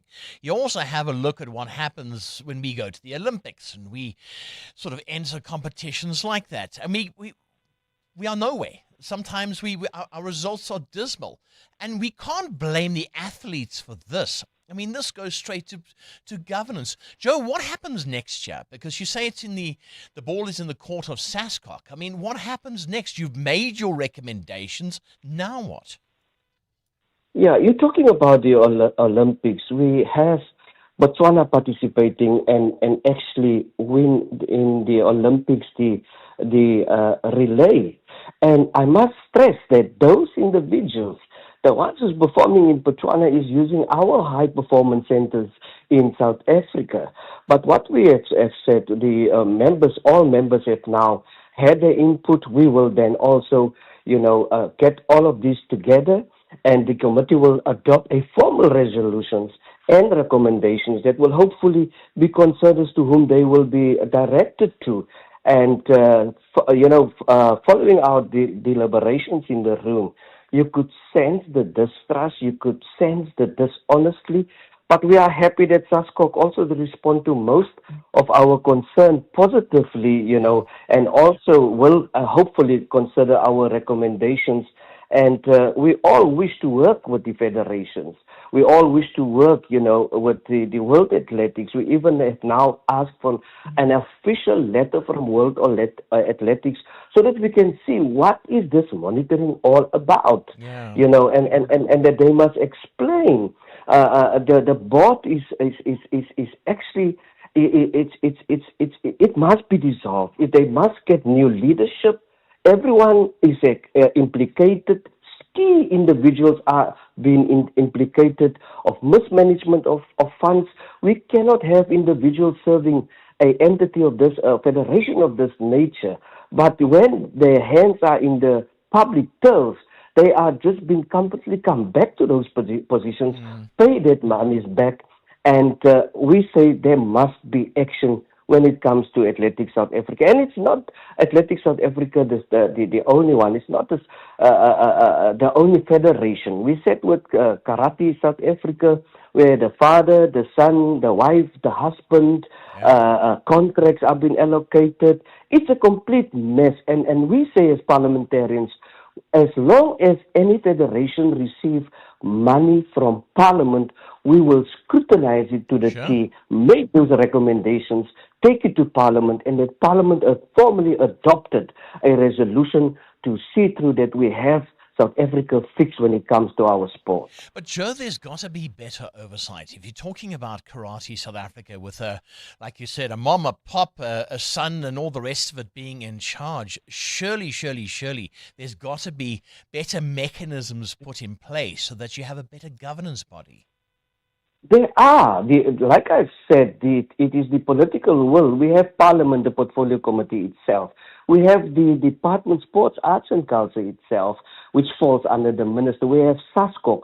We have so many units that, is obliged to do this oversight. But like I said, we cannot treat, individuals who has their hands in the throats of the public. We cannot treat them easily. We say we have to act, because clearly here you find numerous failures and serious financial mismanagement, and you still have these individuals in that positions. In the case of Athletics South Africa, they came to us a year ago. They said we will appoint the CEO. It's a year later. They came and they represent to us a time frame up until the end of this year, how they're going to fill this position. And the individual in that position is currently also under scrutiny when it comes to his appointment, when it comes to the mismanagement of funds. Lotto is giving funds. People are taking it left, right, and center, and they are just being, wrapped over the knuckles, and they must just give that money back. Yeah, absolutely right, Joe. We'll have to leave it there, I'm afraid. But what a discussion. Committee Chairperson Joe Maglua. And of course, if hands are in the till and there's a misappropriation of funds, I mean, surely then we need to see criminal prosecutions. 702. Coming up, the big interview. Right, coming up in your program in the next half hour, a brand new feature on The Breakfast Show called Ward Watch, and looking at the real stories behind service delivery, leadership, and community action in your wards. We have the local government elections, of course, coming up at the end of this year. So looking at areas that are performing well, average, or simply just failing. Today, talking about the city, or the town, it's a city, the city of Germiston. If you live in a Germiston, we'd like to hear from you. It's 7 o'clock. This is EWN. Panyaza Lesufi considers roping in the MK party to his already changed executive, and there could be some changes to the lifestyle audits for civil servants. Good morning, I'm Sfiso Zulu. The ANC in Gauteng is still in talks with the MK party about the possibility of the organisation joining the executive. Premier Panyaza Lesufi announced changes to his cabinet yesterday, with the most notable developments being the EFF joining the ANC-led coalition. The EFF's provincial leader Nkululeko Dunga has been appointed as MEC for Finance. Lesufi emphasised the decision to invite opposition parties was taken to boost the executive's numbers in the legislature. Alfara Mushwana reports. The ANC has been running a minority government in Gauteng since 2024, which means it could not pass the provincial budget without votes from parties in the opposition. This time around, the EFF refused to support the province's adjustment budget after its leader, Julius Malema, swore to never support any ANC proposal in the provincial legislature. This led to the ANC inviting the EFF to its coalition in the province. Premier Panyaza Lesufi says discussions were also had with the DA and MK party, but only the latter seemed to be interested in joining the executive. Indeed, the discussion with MK party are ongoing. As late as yesterday, we're speaking to them. When those discussions are concluded, the relationship comes at different forms. Can be in the executive, can be in the legislature. It also can be in other state arms. Lesufi says the inclusion of the EFF will stabilize his government. Alpha Ramshwana, Eyewitness News, Johannesburg. Outgoing SARS Commissioner Edward Kiswetter says the tax agency and other government institutions are vulnerable to criminal networks driving the illicit economy. He says highly organized, well-resourced syndicates are able to infiltrate state institutions, buy access to power, and even penetrate law enforcement structures. His warning comes as companies such as British American Tobacco scale back manufacturing in South Africa because of the rapid growth of illicit cigarettes. Speaking at the SARS preliminary 2025 financial results, Kisweta says without stronger borders, the illicit economy will continue to expand, costing jobs and the country's fiscus. We see when we listen to the commissions how easily they have integrated into the South African police force. But it's not just the South African police force that is vulnerable. SARS is vulnerable. The Hawks are vulnerable because people are basically the weak point in every system. And these criminals are resolute, often better organized and better resourced. And they buy access to the seats of power and control. The Public Service and Administration Department says it's looking into giving provincial governments more powers to expand the lifestyle audits for politicians and civil servants. Yesterday, several provinces told Parliament's Portfolio Committee of the limitations of these audits to determine whether officials are engaged in corrupt practices. Premiers and Directors General of 5 provinces have also told Parliament that civil servants are reluctant to provide their financial information, citing personal information protection laws. Lindsay Tentlinka reports. Mandatory since April 2022, lifestyle audits in the provinces are meant to root out corruption, particularly in tenders and contracts. But several provinces have highlighted the problems with demanding that public servants provide them with 3 years' worth of bank statements or those of their spouses and other immediate family members. Still, officials say this information doesn't go far enough in determining impropriety. But Acting Director General of Public Service and Administration, Willie Vukela, says amendments to the lifestyle audit guidelines are in the pipeline.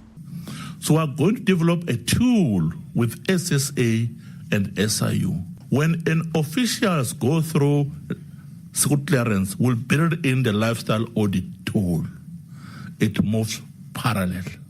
Vukela says discussions are also underway with the Auditor General to include the lifestyle assessments in its annual audits of departments. Lindsay Dentlinger, Eyewitness News, Parliament. And Israel says Iran has fired a wave of missiles at the country. Tehran has been fighting back since the United States and Israel attacked the country last month. Israeli media attributed the damage across a relatively wide area this morning to the use of cluster munitions, which exploded mid-air and scatter bomblets. Iran and Israel have previously accused each other of using cluster bombs. Meanwhile, the United Nations warns Iran and countries across the Middle East are using the war as an excuse to clamp down on rights. UN High Commissioner for Human Rights, Volker Turk. Across the region, we are witnessing a sharp securitization of civic space, with severe restrictions imposed by governments on people exercising their rights to freedom of expression and peaceful assembly. Waves of arrests and broad clampdowns, mostly on vaguely defined accusations, have had a deeply chilling effect on people, many of whom are already living with uncertainty, fear, and anxiety. Gold is trading at $4,667.82 an ounce. The rand is at $16.99 to the dollar, $22.49 to the pound, $19.60 to the euro. Brent crude oil is at $107.56 a barrel. That accident we spoke about earlier on the M1 North has been cleared. It was right near Car Street. It's been cleared now, but traffic remains heavily backed up, obviously due to peak time delays. But if you're traveling in Bedfordview, unfortunately, traffic is continuing to pile up along the N3 South. This is between Modderfontein Road and Van Buren Road exit due to that major accident seen. As a result, the R24 as well as the N12 West is also heavily backed up as a result of that scene. And in your sport, we have Challenge and Champions Cup rugby to enjoy, with Eben Etzebeth in line to make a return for the Sharks following his suspension. West Ham's Jared Bowen fully focused on Premier League survival with the Hammers, and Tiger Woods rejects Ryder Cup captaincy. A partly cloudy day in store for Gauteng with showers expected. Johannesburg is at a low of 14 degrees, peaking at 28. Pretoria 17 and 30. Vereeniging 16 and 28 degrees. The top story in EWN this hour. The ANC in Gauteng is still in talks with the MK party about the possibility of the organisation joining the provincial executive. EWN, in touch. in tune, and independent. For the latest, visit ewn.co.za or download the EWN app. 702 on 92.7 and 106 FM. Streaming on the Prime Media Plus app. And on DSTV channel 856. It is 7 minutes past 7 o'clock. Good morning from me, Ray White, in for Bongles this morning at the foot of the Easter weekend. I can't believe it, but Easter already in 2026. Well, coming up on your program this morning, a brand new feature on The Breakfast Show called Ward Watch.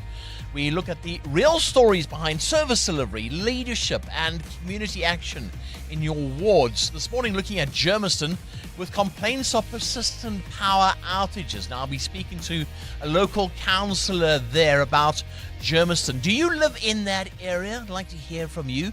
Leave a WhatsApp voice note 072 702 1702. In the past hour, talking about Athletics South Africa and a unanimous decision to disband the board of ASA. Your reaction to that interview, I must admit, it's very concerning when the chairperson of the Parliamentary Portfolio Committee tells us stories about infighting, alleged possible misappropriation of funds. The ASA, Athletics South Africa, if you're an athlete, how do you feel about that story, your reaction to that interview? Our shout out this morning, we've been, I don't know about having some fun, a little bit of consternation. Should our ministers drive flashy cars? And now the limit to spend on an official vehicle has been raised to 1.1 million rand. It was 800,000 rand. And asking you this morning, could you buy a nice, sufficient car if you're an MP for 800,000 rand or less? What would you buy? So there's that as well. And then, of course, Mateo talking about SARS. What's the most you've ever owed SARS, and what's the most you've ever got back? So keep those WhatsApps coming on 072 702 1702. Join us. Let's walk the talk. This is 702. Now, things you need to know about this morning. In a major boost to border security, the Border Management Authority has confirmed the rollout of drones and body cameras to tighten control and monitor activity at the Lebombo border post, the busiest land crossing between South Africa and Mozambique, as the long Easter weekend is here. That's a big story. Your safety, they say, is their top priority. Here's a big story. Israel has passed a controversial bill making the death penalty the default for Palestinians in the West Bank convicted of terrorism-related offenses by military courts. The law has drawn international condemnation from the EU, France, Germany, Italy, and the UK, with critics calling it discriminatory. Adam will have more on that in his worldview. Then, Gauteng Premier Panyaza Lesufi has shaken up his executive team with a major reshuffle. Nkululeko Dunga, he's now the EFF's provincial chairperson. He steps in as the new MEC for finance, while Lebogang Maile takes over education, sport, arts and culture from Matomi Chilwane. Now, Nomantu Nkomo Ralichoko moves from health and wellness to social development, and then Faith Mazibuko will now oversee the health portfolio. How do you feel about our newly appointed MECs? I say give them a try, give them a chance, but how do you feel? We've had a few WhatsApps this morning already.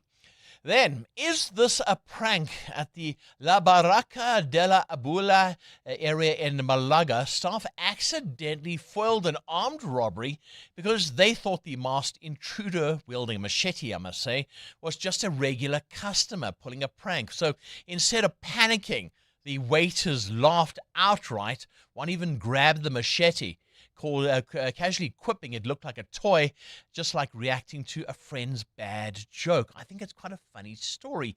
They thought this guy was just somebody with a prank, so they took the machete away. Adam's also got more on that story. And then we remember the legendary Marvin Gaye. You'll remember the song Let's Get It On.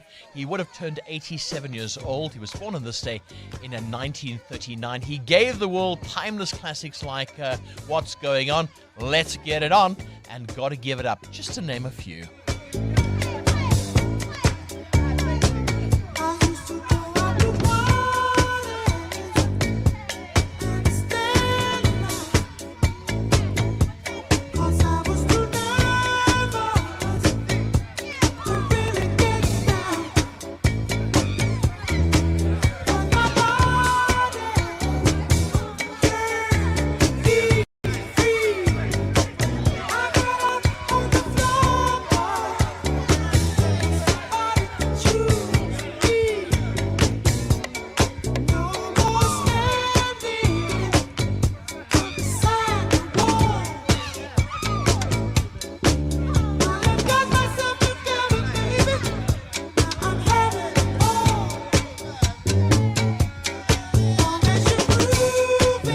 Song to get you in the mood for the Easter weekend. The legendary Marvin Gaye, he would have turned 87 years old today.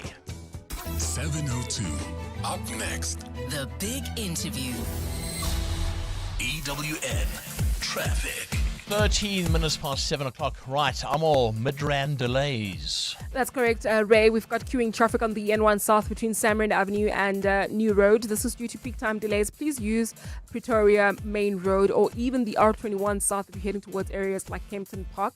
If you were traveling towards Fourways at this particular moment, queuing traffic on the N1 North between Malibongwe Drive and Winnie Mandela Drive. There's also queuing traffic. In fact, heavy traffic volumes.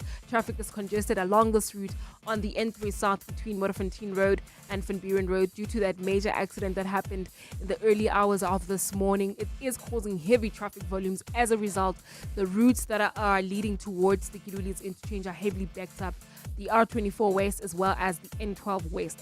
I will have more updates on this. Do stay tuned. There's more EWN on air, online, and on the EWN app. 702. The Big Interview. 40 minutes past 7 o'clock. Right, a brand new feature on The Breakfast Show today. It's called Ward Watch. We're looking at the real stories behind service delivery, leadership, and community action in your wards. We have the local government elections coming up at the end of this year. So looking at areas that are performing well, we're not going to be negative about everything, performing well, average or simply failing. We are talking service delivery issues, electricity, water, roads, waste, infrastructure. So this morning, looking at Germiston and the complaints of power failures, cable theft, collapsing infrastructure, and a community at breaking point. Joining us in studio is Councillor. It's the DA City of Ekurhuleni, Ward 92, Councillor Cade Guriro. Cade, hi, good morning. Good to have you with us. How's it, Ray? Good morning and good morning to your listeners. Now, Cade, okay, so is it as bad as some are making out? We've already had some WhatsApp saying your ward has got no lights. So, Ray, it's been hectic. We've had a week with no power. Most of Germiston has been affected, and I think it's even worse than what some of our listeners think. All right, so I complain, I phone my councillor, that would be you. Do you have the power to get things right? Because a lot of people say, my ward councillor will fix it. Is that true? I think it's a complex question. I'm very much the middle person between the city and my community. So basically what I do is I would take the outage or the information that the resident gives, escalate it to the city, and hope that the city and its officials will get the problem fixed. Now in Ekurhuleni, our turnaround is supposed to be 48 hours. On average, we sit about a week without power. A week? So you talk to somebody and then nothing happens? Basically. What do you do then? We keep on escalating. We try and get our mayor involved, the city manager, and obviously escalate higher. And eventually, like as per our current outage, we now end up going to NERSFA, we go to different levels of government, and we basically say to them, we need help. What has the mayor said? Well, the mayor decided to come on site Sunday afternoon, and not only that he went to one of our main substations, which actually doesn't have a problem, he was not prepared to come and look at all the vandalism or the cable theft, and he said everything's actually perfect. We have early warning detection systems, we have security, our infrastructure is secured. Reality on the ground, very different. Well, there's no power, and he will come on Sunday. He will visit on Sunday. So between now and Sunday, nothing will happen. So this was our previous Sunday. So this is last Sunday. This was last Sunday that he came. Right, okay. He spent about 30 minutes with us and said everything was perfect. And obviously we are still sitting with around 19 subs that have been vandalized. We've got 23 roads that have had their cables stolen, and we've still got multiple outages that we are trying to deal with as councillors. Kate, is this organised crime or is this opportunistic? So I think it's all of the above. I say that because sometimes it does look as though it's internal, and other times it does look like it's just a criminal element. But at the end of the day, it's the community that are suffering. Yeah, it's getting worse and worse and worse. I mean, obviously, I would think the council would be standing up and saying, we need to do something about it. What are your fellow councillors saying? So I think they're in the same boat as me. My local councillors like Councillor Sally Nene, Councillor Wendy Morgan, Councillor Jean Ingram and Councillor Graham Gershbach, we've been doing everything humanly possible. The past 7 days I've even fallen asleep in my car, on site. It's been so desperate. And at the end of the day, my community are suffering. We've even had a person that unfortunately passed away because her generator stopped working, the oxygen machine stopped, and she passed away. But this is criminal. That's murder. Absolutely. That's straight murder. Absolutely. There's no other doubt to this. Looking at now, okay, this is Germiston. You're also part of the city of Ekurhuleni, but Germiston as I wouldn't say a city, it used to be a city, but it's now the city of Ekurhuleni. What's the state of Germiston at the moment? Well, we basically look like a mini war zone, and after the last week, I think we look even worse. Obviously, we had our Eskom cable that got badly vandalized last week Thursday. Eskom did arrive. They took around 3 days to get that outage fixed. But once they handed over the power supply to Ekurhuleni, we then faced the challenge of now all this vandalism, all this crime.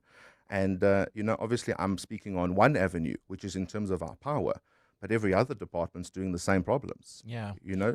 What are the police saying? I mean, obviously the police need to be doing something here because this is rampant criminal activity. So, to be brutally honest, the Primrose Police Station services most of us and the Germiston Police Station, and they basically say it's Ekurhuleni's infrastructure. It's their responsibility. So, the police don't really help us in this situation. The police don't help you. So, if you go to the neighboring police station, what's the neighboring police saying to you?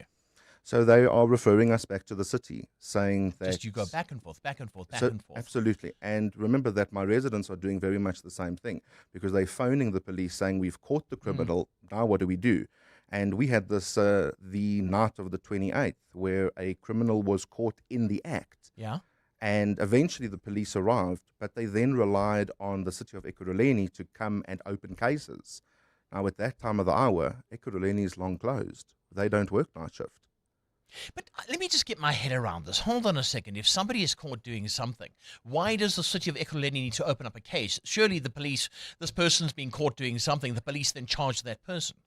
So that's how you and me would think. Yes. Unfortunately, Ekurhuleni owns that infrastructure, and the police make someone from the city come and basically open a case. And as a councillor, I'm not allowed to do that. So it means that I need to find an official to come and report it in order for the criminal to be arrested. But Kate, that makes absolute no sense. That's how Ekurhuleni is, and that's how the police operate, unfortunately, within our area. All right. Let's have a look at budgets. Are budgets being spent? In other words, we're looking at potholes, we're looking at roads, we're looking at normal infrastructure. What's happening with those budgets? So I think in Ekurhuleni, we must start off by acknowledging we're not a poor city. We have the money. It's just misappropriated. We have not received clean audits. It means that there's problems, and unfortunately after 2 billion rand scandals and so forth, we find ourselves facing the challenge that there is money, but reality on the ground says that nothing's happening. Now, I personally have, been like Auntie Helen Ziller. I've gone and sat outside potholes with an umbrella saying, welcome to the new Germiston Ocean. But those potholes don't get fixed. Yeah, do you have a snorkel? I don't have a snorkel, but I'm happy to borrow one from her. All right, here we go. There's a WhatsApp that's come in. It's from Eliki. It says, I used to take my son to college through Germiston. I could not believe the state of the place. Robots are not working. Roads are awful. And that place used to be so beautiful. And now it's a ghost town. I must admit, I took a trip through Boksburg recently. I took my family through Boksburg to see where my father had grown up. And it was despicable, absolutely shocking. How do we turn this around? So I think we firstly need to acknowledge that good governance is needed. We need officials, politicians that are on the ground. It's good to have a pretty state of the city address or to have something, good on a piece of paper, but reality on the ground is very different. And this is why, as per 2021, when we had Mayor Tanya Campbell, we followed a program called Back to Basics. Let's focus on our roads. Let's focus on our streetlights. Let's ensure that our infrastructure is upgraded and secured. And of course, let's ensure that at the end of the day, residents get what they are paying for. So unfortunately, in today's climate, we have deteriorated to such an extent that, yes, we had 19 substations vandalized. National government. You spoke about earlier on about escalating the situation to national governments. You, I presume, have done that. And what are they saying? So at the moment, we've run a really big petition in the Germiston area. It has officially been submitted basically to all three levels of government, including ESCOM and NERSFA, where we're basically saying to them, we're in crisis mode now, and we're not finding a solution. Either you need to let the community take control in terms of, let's say, welding substations or protecting your infrastructure, or you need to be able to give us what we are paying for. Now, remember, my community pay their rates and taxes, and therefore we expect that at the end of the day, we will be able to get what we're paying for. And we don't own those substations. I don't own those, those cables or the water meter. So this is where, the challenge comes in. Now, in terms of Parliament, we wanting them to hold the city of Ekurhuleni and its administration accountable by calling the executive mayor in, even if it means that it goes through to Kochta, where they're able to say to them, you need to get your act together. Yeah. Community policing forums. You spoke about the community. Community policing forums, are they not one solution to all of this? And very often the police sometimes feel overpowered, or perhaps they're just not doing their job. But community policing forums, is that not a way to go, to get them involved? Because them and the private sector seem to be some sort of an answer. So I must acknowledge first, we are blessed in the Germiston area. We have got a fantastic CPF, and they do amazing work. The challenge comes in is that these are ordinary residents. They also work for a living. And it means that when they have spare time, they volunteer and try and do the job of the police, but also the job of the city, because they also try and secure our infrastructure. Now, we've got an area called Witchwood, and they have had their cable stolen so many times that I think I can write a book on how many times their cable has been stolen. And it's down to the CPF, it's down to our local security companies that are doing the job of others. Yeah. So at the end of the day, yes, we know the police are having problems, but that's also where National needs to then say, you need to help us with more resources. You see, it's such a tricky situation, such a slippery slope at the moment. And also the last thing you want is to get the community involved where criminals are caught and they're punished as well. You need to be very careful. Absolutely. Now, this is what happened, unfortunately, on the 28th, is mob justice, in simple words. The criminal was badly beaten. And it's such a complex way of handling this, because yes, you understand the frustrations of the community, but you also don't know what what has caused the criminal to do that. Is the person unemployed? Is he trying to feed his family? It's so difficult. But this is exactly why the city must ensure that the infrastructure is secured. This particular sub where this person was caught, those doors were open. They weren't even locked. It meant that you didn't even make it difficult for the criminal. All that you did was you basically said, sir, let's make it easy for you. Yeah.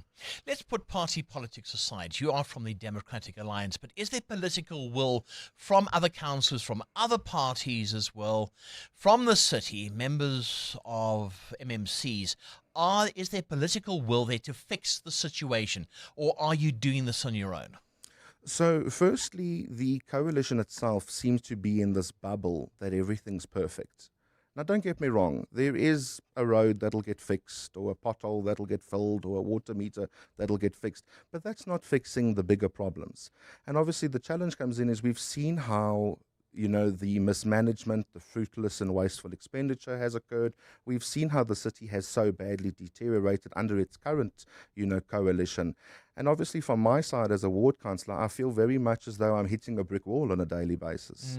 I permanently live on my phone because I permanently have got problems that I'm trying to, get resolved for my community. What do you say to people, though, if you can't fix the problem? Are you honest and say, look, I'm sorry, I'm powerless, I can't do this? Because it must be quite disconcerting to get those phone calls every single day. My lights still are, my power's out, my water's not working, my roads have got potholes. What do you say to people? So firstly, I take it very much to heart. I am born and raised from the Primrose area, and it means that when my community are suffering, so am I, and I do unfortunately take it to heart. But I have always said that I need to be frankly honest with the community. If we're not getting help, we're not getting help. If officials are not responding, there's very little that I'm allowed to do. And the challenge comes in is that in Ekurhuleni, we have a problem with overtime. We have a problem that essential services are not 24/7. So it means at a certain time, Energy's gone home. And I think, I now need to be honest to the community and say, listen, you're not going to get power tonight. Yeah. Strange. This morning, I've had a lady that has been sitting for 10 days. Her outage started before we had this ESCOM problem. And I need to be honest and say, ma'am, you are an individual outage. And the odds of you getting fixed anytime soon is nil, because the city is going to prioritize bigger outages first. In one sentence, what should happen next? We need to change our administration. We need to ensure that we work together as the community of Germiston, and we need to hold our government accountable. At the end of the day, we need to work together, stand together, and fix our community, not alone for ourselves, but for everybody else that comes into our town. Because I personally am embarrassed when people from other areas come and look at what we look like. Yeah.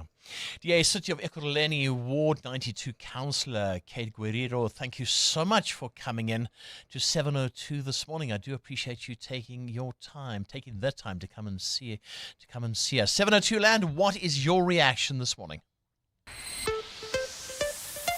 EWN Business. Right, Mateo Juaripe, good to have you back in the studio. And this morning you are talking about that PIC to sell Daybreak Poultry, their business. What's going on there? Yeah, the Public Investment Corporation is looking to sell its struggling chicken business, Daybreak Foods. Africa's biggest fund managers is seeking to get a buyer essentially for Daybreak Foods, its wholly owned chicken business. The PIC, which manages South Africa's state worker pension funds, plans to sell more than 60% of the company. Daybreak is still supplying about 6% of the chicken market in South Africa.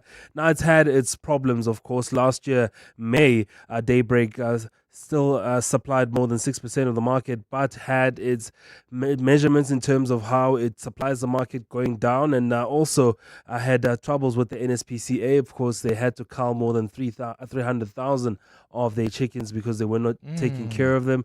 But the PIC saying they're looking for a partner that's going to help them in trying to shore up the business. They're currently going through a business rescue process, and the chairperson, Masondo, saying that, look, it is still a good business, well worth investing in. They just don't want to own 100% of it, looking to sell about 60% of it to whoever's interested. Yeah, offloaded. Does make sense. Right. US President Donald Trump last night addressing the US nation. This war's going to take 2 to 3 more weeks, he says. Well, that's his latest anyway. How are the markets? Well, the Asia-Pacific markets reversed gains this morning, Ray, as investors assess that particular speech from U.S. President Donald Trump.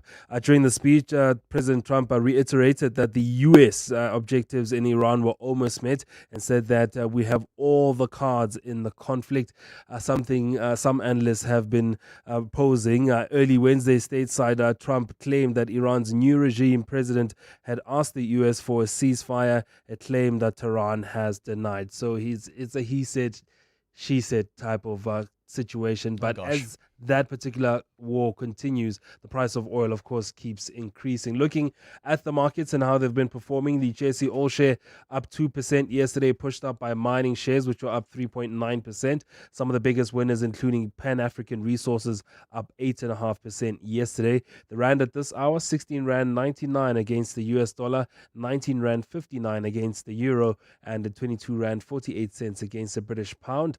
Price of gold at $4,671 an ounce, or platinum is at $1,917. Brent crude at $107 a barrel. More business after 8. Thanks, Mateo. Bringing the time to 7:32. Right, so Fiso, oh dear, the Easter weekend has started. A big crash on the N3. That's right, Ray. Multiple people have in fact been injured in that crash involving a bus, 2 trucks and several other cars on the N3 highway in KwaZulu-Natal. Emergency services are at the scene assessing the damage this morning, and 2 lanes have been closed. KZN Transport Department spokesperson Dabezinhle Sibia says the victims have been hospitalized. Allegedly, the truck and the bus were traveling south, and then they encountered another truck which is suspected that it was making a U-turn When the second truck was carrying dangerous goods, and it actually collided into truck which was making a U-turn, and drove over it and overturned onto median. In Johannesburg, law enforcement agents say their Easter holiday road safety campaign will focus mostly on road and pedestrian safety. Officers will be on the lookout for people abusing alcohol throughout the weekend. JMPD spokesperson Xolani Fihla says they will also be enforcing public order and crime prevention. So when it comes to alcohol consumption and public order, for one, drunk and walking is totally prohibited as well, because walking under the influence of alcohol, you might be disorientated, then an accident might happen, and just as much as a motorist, if you are under the influence of alcohol, that could lead to serious or fatal accidents. In Cape Town, a Mitchells Plain family has spoken out about their hopes and fears related to the SANDF deployment to gang-ravaged areas in the metro. About 200 troops assisted police during raids in the Tafelsig area of Mitchells Plain yesterday. A Tafelsig mother of four says she's had enough of the crime in the area. It's just the crimes, man, all the crimes and robbery, the shootings. Parents say their children suffer the most. To our children, the small ones have to run around. It's traumatizing for us parents to watch how they must run home from school and all that. And while they welcome the deployment, they hope the troops will operate within the law. To do the job within the law, but contain excessive force. Because if the people don't want them here, it's going to make the job difficult. You actually want the people to want them here, and then they can contain everything. And Iran has denied that it is in negotiations with the US on a ceasefire to end the month-long war in the Middle East. Trump claimed yesterday that Iran's president had asked for a truce but said the Islamic Republic must first reopen the Strait of Hormuz. Iran says only messages have been received through intermediaries, including Pakistan, but there is no direct negotiation with the US.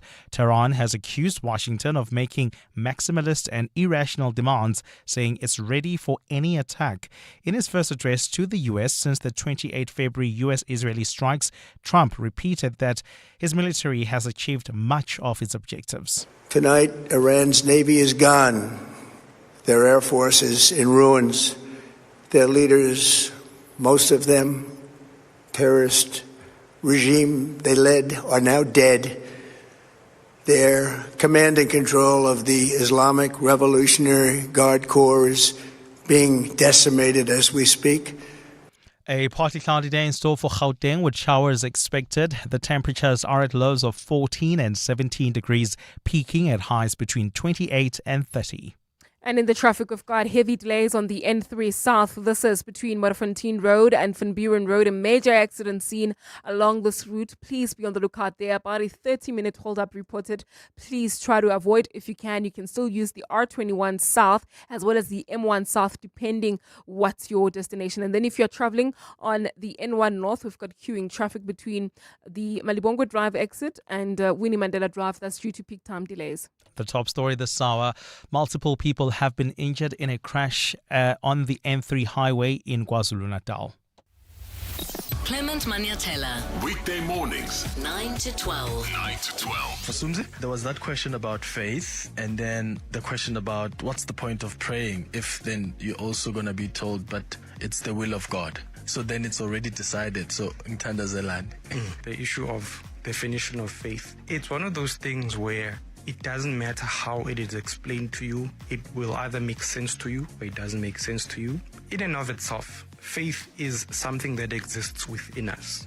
It is not an abstract. It is not like something that lives intellectually. As human beings, we believe in something. Busumzi Mwande, the author of Jenny Kwantu. Clements Maniatella. 9 to 12 on 702. You may not know the difference between a teaspoon and a caviar spoon, but you do know a great OutSurance deal when you see one. Get a car insurance quote now, and if OutSurance can't save you money, ask for 500 Rand or 1,500 Rand if you've been claim-free and with the same insurer for 3 years. Get savings or cash. SMS out to 45142 now. That's out to 45142.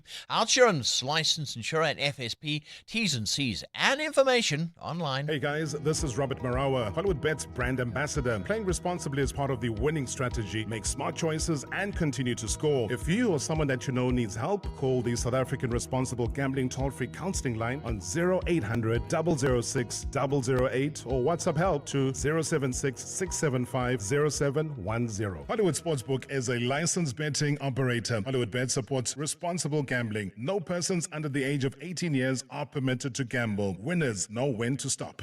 Small business owners speak a language of their own, and it's a language MTN Business and 702 understand very well. That's why we're celebrating SMEs who walk that entrepreneurial talk in the 702 MTN Small Business Awards. From the townships to the suburbs and everywhere in between, small businesses are proving that big things can grow from bold ideas. If that sounds like your business or one you know, go to primemediaplus.com to enter or nominate them. Because once we start talking about your business, who knows how much further it could go. The 702 MTN Small Business Awards. Let's talk shop. T's and C's apply. 702. WhatsApp us on 072 702 1702. Anonymous from the East Rand. I used to take my son to college through Germiston. I used to work there in the early 90s. I couldn't believe the state of the place even 4 years ago. It's gone even worse when I went through a few months ago. Robots are hollowed out. Roads are non-existent. Literally, they're disintegrating. That town used to be buzzing, beautiful, full of old buildings. And now it looks like a ghost town. It is shocking, and that's only one example of many, many towns in this country and cities. Sad, but true. Nobody cares. Yeah. This is ridiculous. We've got the same problem in Ward 87 in Camille Drift, Pretoria. It's the police just don't want to cooperate. If you need to get a counsellor, a official to come and open a docket, it's like you're watching somebody murder someone, but a case won't be open unless the murdered person comes and reports it. It's just so stupid. It's mind-boggling, the stupidity of it. This is Jimmy from Pretoria. Ray, I want to understand why are they removing traffic lights at Germiston? Is it a Kurlen police or what? Because they're not fixing them, they're removing them. Good morning, 702, and good morning, Kate. I need to tell you guys that Kate is one of the counsellors, one of the best counsellors I've met in my life. I don't fall under his ward where I stay currently. I do have a property in his ward. But Kate is amazing, and I wish we could have counsellors like Kate in our area.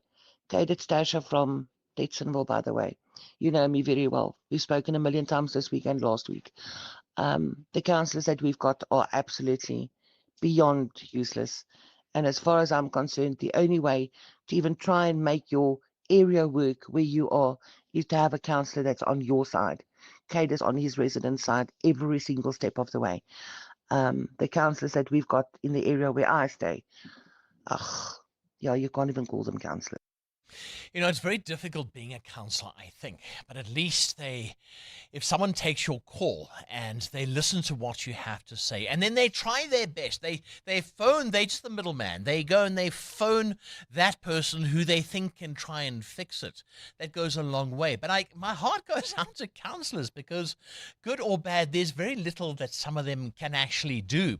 They get the wrath of the local community, and then politically they just, don't have the support either as well. There has to be something that changes in November with our municipal elections. There has to be drastic change, and if not, the national government does need to come in. If you have a look at Germiston, Boksburg, Benoni, and the list goes on, the state of those cities is absolutely shocking. There needs to be change. 702. What's the question? What's the question? Brought to you now by Outsurance. It's your chance to win up to 3,000 Rand in cash. First, 1,000 Rand for the answer. And then a little bit later on, 2,000 Rand if you can give us the question. SMS out to 451429 now, and you could save on your car insurance. If you don't, ask Outsurance for 500 Rand. All right, we need to get ourselves an answer. Tabo in Rosettenville, good morning. I tell you what, give us an answer. Morning, how are you doing today? I'm good. How are you doing, Tabo? Tabo? Are you with us? Oh, yes. Yes, I'm still there. How are you doing? How are you doing? I'm good. Give us the answer. What's the answer? It's most definitely 1939. It is indeed. I love where you're going with this. Do you have a quote with Outsurance? Tabo, do you have a quote with Outsurance? Yes, I did have a quote, but my car is on repairs right now, so I'm just going to pay my insurance next month. All right, okay. Well, I tell you what, Tabo, we're going to give you 1,000 Rand to go get that car sorted out, all courtesy of Outsurance. So the answer is 1939. For 2,000 Rands in cash, do tell us what is the question. We'll take the fifth caller this morning. EWN Sport. Anthony Teixeira, he is back. The Giant, he's back. He really is one of my favorite players. Are we talking about? We're talking about Ebenezabeth, Ray. As you mentioned, he is back after a 12-week suspension. He's expected to be joining the Sharks, and hopefully his return will boost them heading into the business end of the season. The Lock had been found guilty of eye gouging a Wales flank, Alex Mann, during the Springboks win in Cardiff last November. His first duty is the Challenge Cup last 16 encounter in Ireland against Connacht Friday. While Saturday, the South African sides will have Champions Cup outings. That's the Bulls against the Glasgow Warriors and the Stormers heading to Toulon. In football, West Ham may have an FA Cup quarter-final to contend with this weekend against Leeds, and Jared Bowen says he's focused on that, but mainly his focus is switched to Premier League survival. The Hammers are inside the drop zone, 1 point off of Spurs. The forward saying that the remaining 7 games need to be treated as knockout clashes. My focus always is West Ham. Of course, here now you haven't been in for a couple of weeks at West Ham, but now we'll be back tomorrow, back to West Ham, back to training. We've got the chance for an FA Cup semi-final. Got a chance coming here leading them out, which would be for me such a special thing, and then make no mistake that the next 7 games are cup finals as well, so there's no hiding away from the situation. The Athletics reporting several European teams have requested UEFA lobby FIFA on their behalf to increase World Cup prize money. The associations fear the costs will exceed what they'll earn at the North American finals, with them expected to generate more than $11 billion in revenue for FIFA.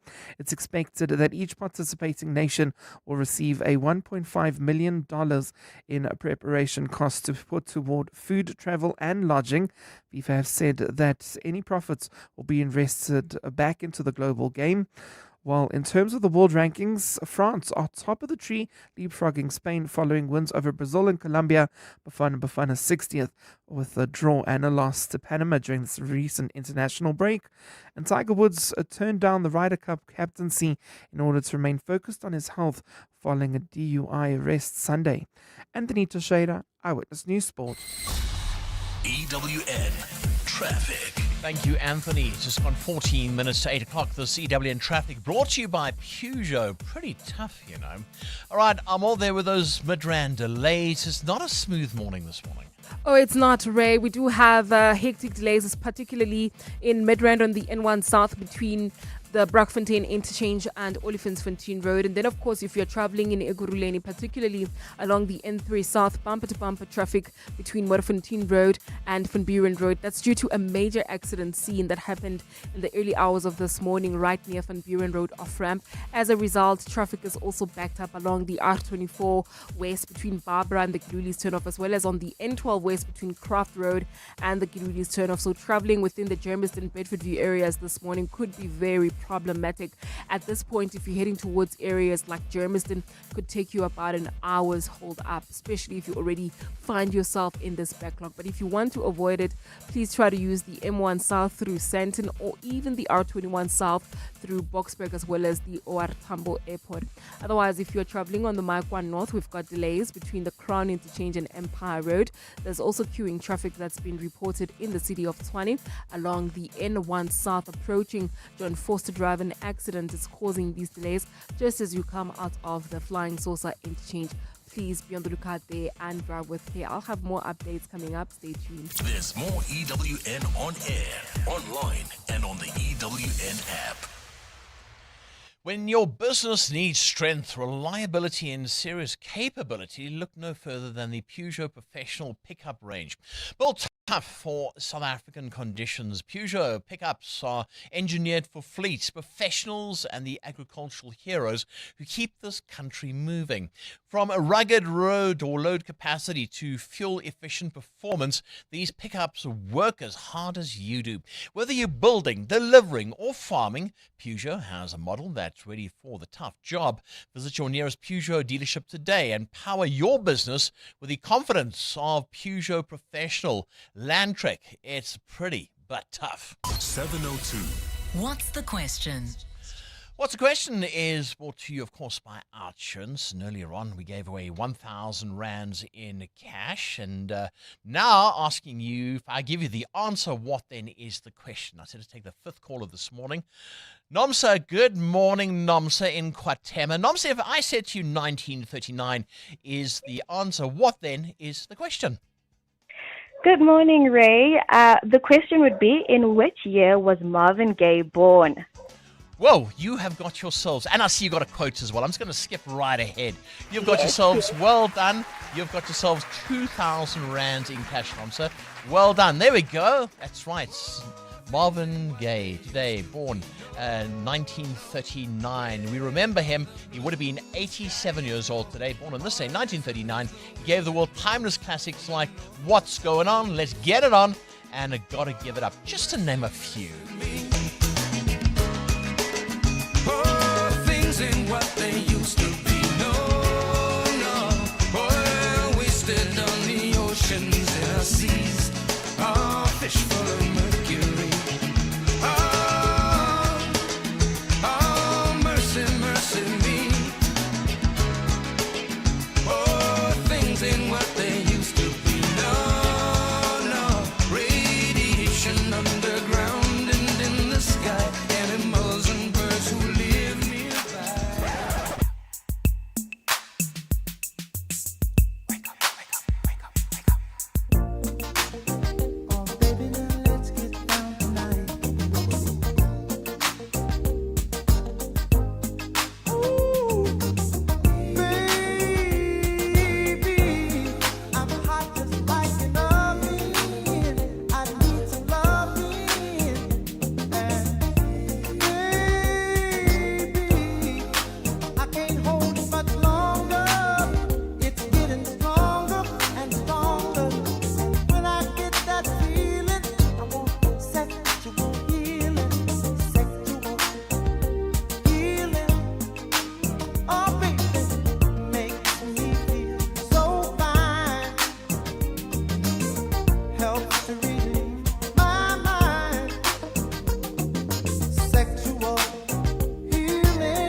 We're all sensitive people.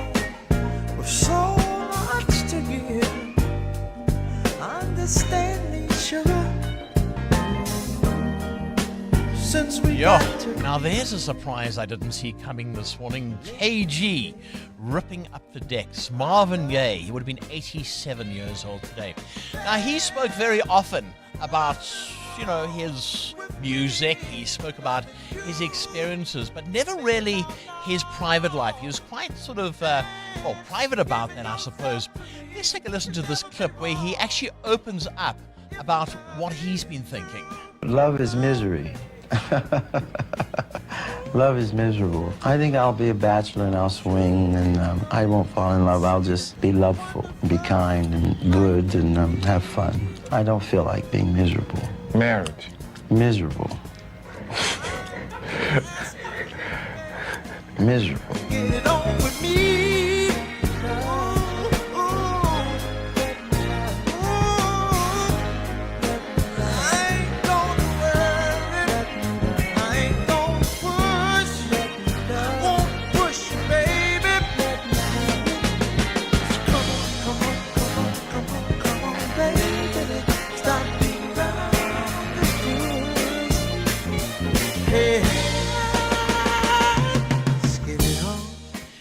Marvin Gaye, he really is missed, but as you heard, his music is eternal. You may or may not know the difference between a cappuccino versus a Spanish latte, I tell you. But you do know a great insurance deal when you see one. Get a car insurance quote now, and if insurance can't save you money, ask for 500 Rand or 1,500 Rand if you've been claim free, and with the same insurer for 3 years. Get savings or cash. SMS out now to 45142. That's out to 45142.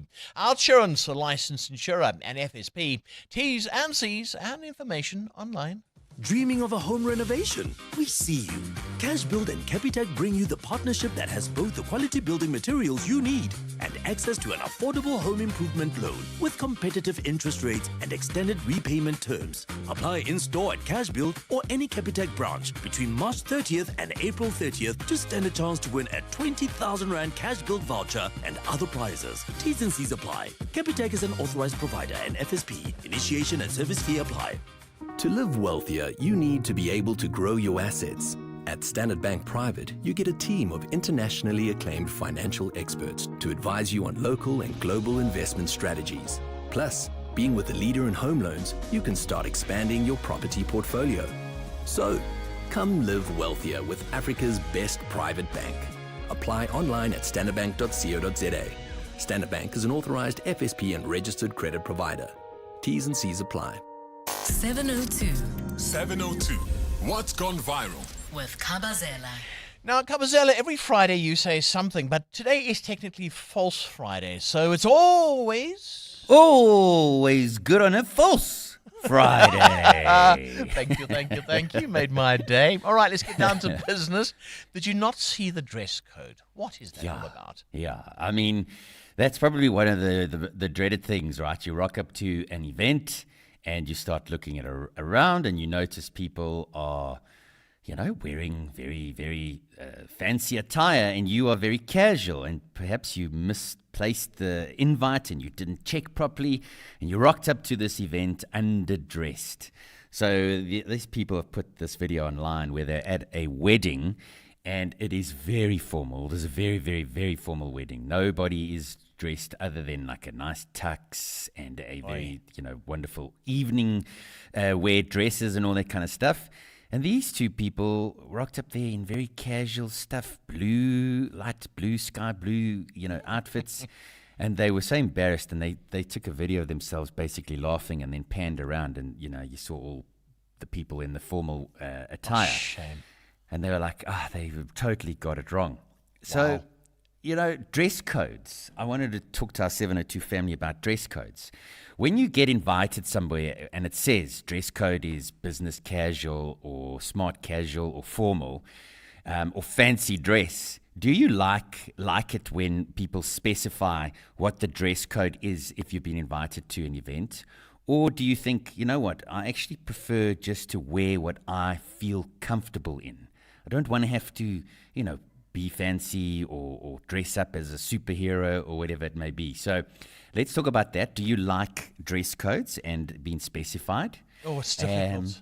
You yeah. know what? It is so difficult because I do prefer it. And it's nice if you go to, sometimes it's a black tie event and Ray pitches up in his black tie and everybody's got a tie on. And I'm the only guy walking around with a black tie. That has happened so often and I'm so embarrassed. So the answer is yes, please. And then if you do rock up, do you prefer being overdressed or underdressed compared to everybody else? So like if you rock up in a black tie and people are maybe just wearing a formal shirt, would you prefer to be dressed formally, overdressed? Or, if you rock up and you're wearing maybe just a T-shirt and people are wearing, suits and all that kind of stuff. What's the least awkward? I suppose overdressed, eh? Yeah, be overdressed. Don't pitch up in your pirate suit and it's not a fancy dress. That has happened too. All right, travel for business. Tell us more. This is one for the corporate travelers where you are traveling always for business. So this guy his TikTok handle is the corporate bro, and he posts a video online saying, coming back to your hotel room after a full day of meetings and knowing you only have 20 minutes before a mandatory team dinner is the true definition of pain. And he just collapses on his bed.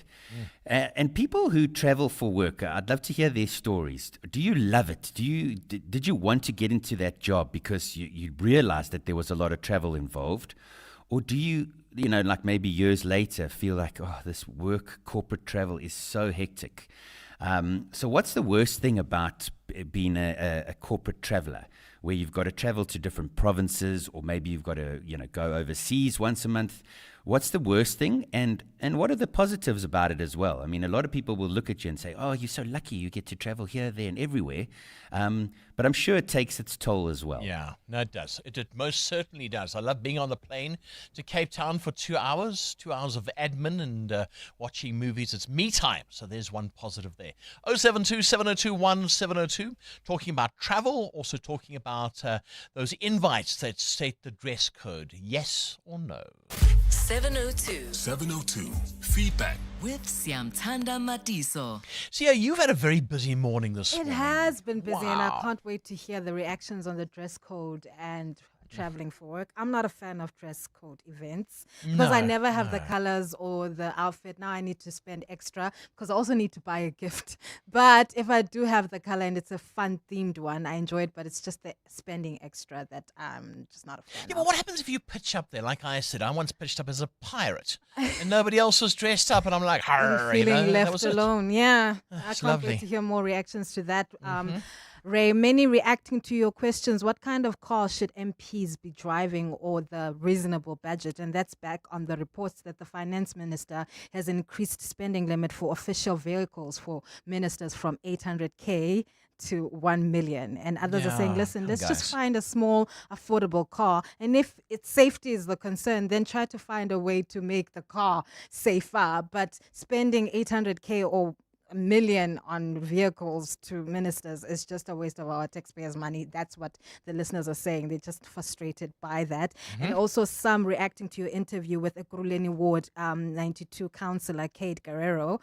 I'm very happy about his work, but they're also not happy with the service delivery there. Robots are not working. Electricity is never there. So they just frustrated by that, but always happy because Kate is always responsive. So can't wait to hear more of that and more reactions. Lots to talk about this morning. 072-702-1702. What are your views? Very important to us. It's just after 8 o'clock. This is EWN. The EFF rallies behind Dunga as he takes over Gauteng's treasury, and members of Parliament's Portfolio Committee on Agriculture are not happy with John Steenhuisen's behaviour. Good morning, I'm Sfiso Zulu. The EFF is confident that its Gauteng chairperson, Kulego Dunga, will excel in his new position as the province's finance MEC. Dunga was appointed to the position yesterday as part of Premier Panyaza Lesufi's changes to his cabinet. Lesufi has emphasized that the EFF was invited to government to boost the executive's numbers in the legislature. EFF Gauteng spokesperson Dumsani Baleni says they are confident that Dunga will represent them well. But we're also confident in that Komisankulego Dunga is capable of executing duties and responsibilities of MEC for finance, like he has done in the city of Ekurhuleni, where he has improved the finances of the city, ensured that service providers are paid. Agriculture Minister John Steenhuisen is set to receive a stern rebuke from Parliament's Portfolio Committee over the manner in which he interacts with its members. Committee members have also complained that his staff have already been allegedly secretly recording them without their permission during oversight visits. Steenhuisen's political nemesis, Action SA's Ethel Trollip, raised the matter at a meeting on Tuesday, prompting committee chairperson Dina Pule to add that she's also been less than impressed by Steenhuisen's behavior. Lindsay Dentlinker has more. Since the foot and mouth disease outbreak, Minister John Steenhuisen and Action SA's Ethel Trollip, a former DA leader, have regularly been trading barbs both in the committee and in the House over Steenhuisen's handling of the outbreak. But Trollip has now complained to the committee that Steenhuisen, who was not in this week's meeting, has gone too far. There's a personalisation now in this committee between the minister and myself, and it's unfortunate. The EFF's Letitia Aris says the chairperson should complain to Cabinet.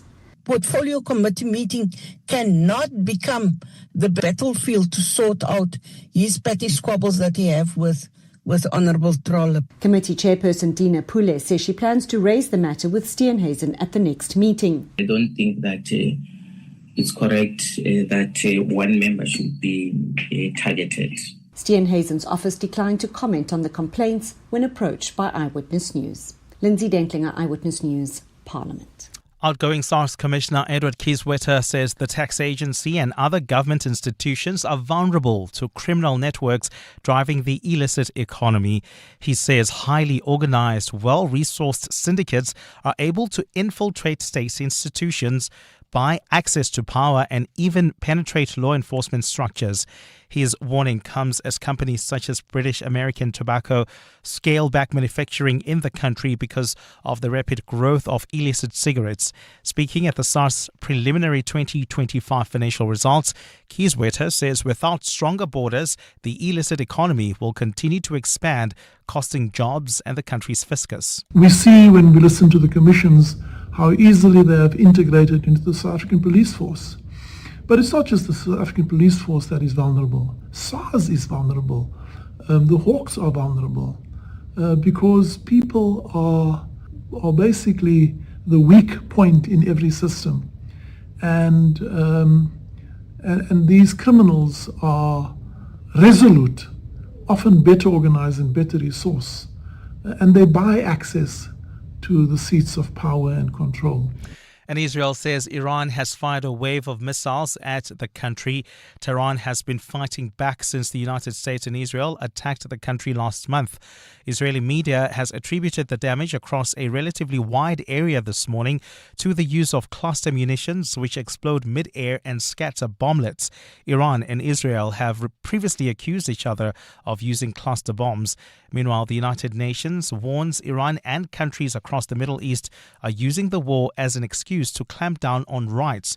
UN High Commissioner for Human Rights, Volker Turk. Across the region, we are witnessing a sharp securitization of civic space with severe restrictions imposed by governments on people exercising their rights to freedom of expression and peaceful assembly.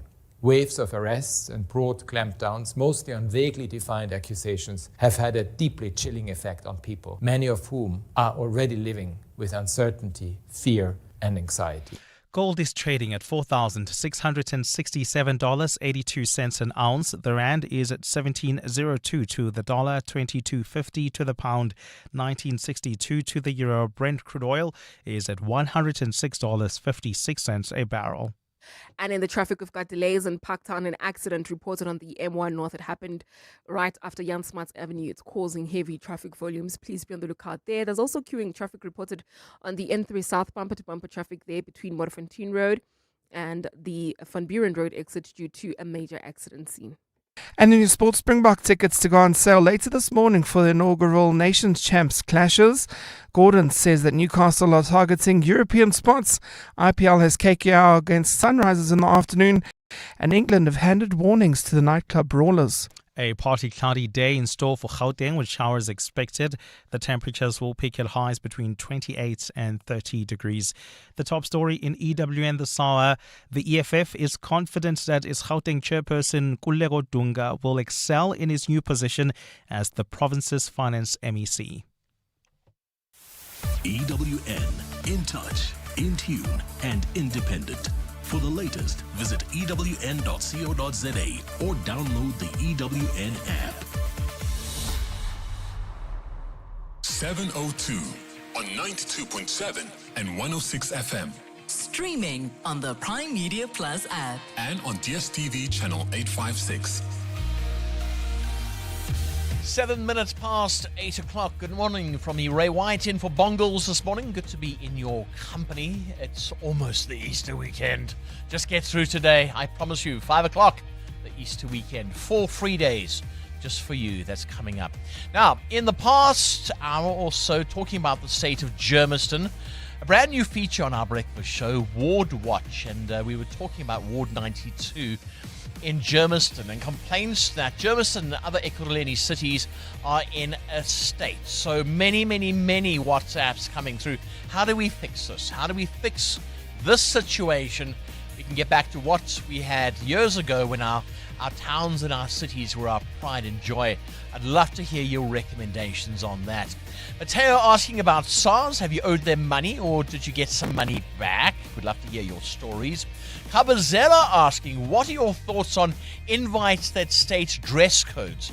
Do you prefer to be told what the dress code is, and have you ever got it wrong? Amal, we'll get to you shortly. And what's the thing you love or hate about long distance traveling? This is for work. So 072 702 1702. Uncle Ray, Pastor from Soweto. You know, the dress code thing, if people want to have a dress code and then still expect presents, it's just bizarre. So choose one. Have a dress code, don't expect presents.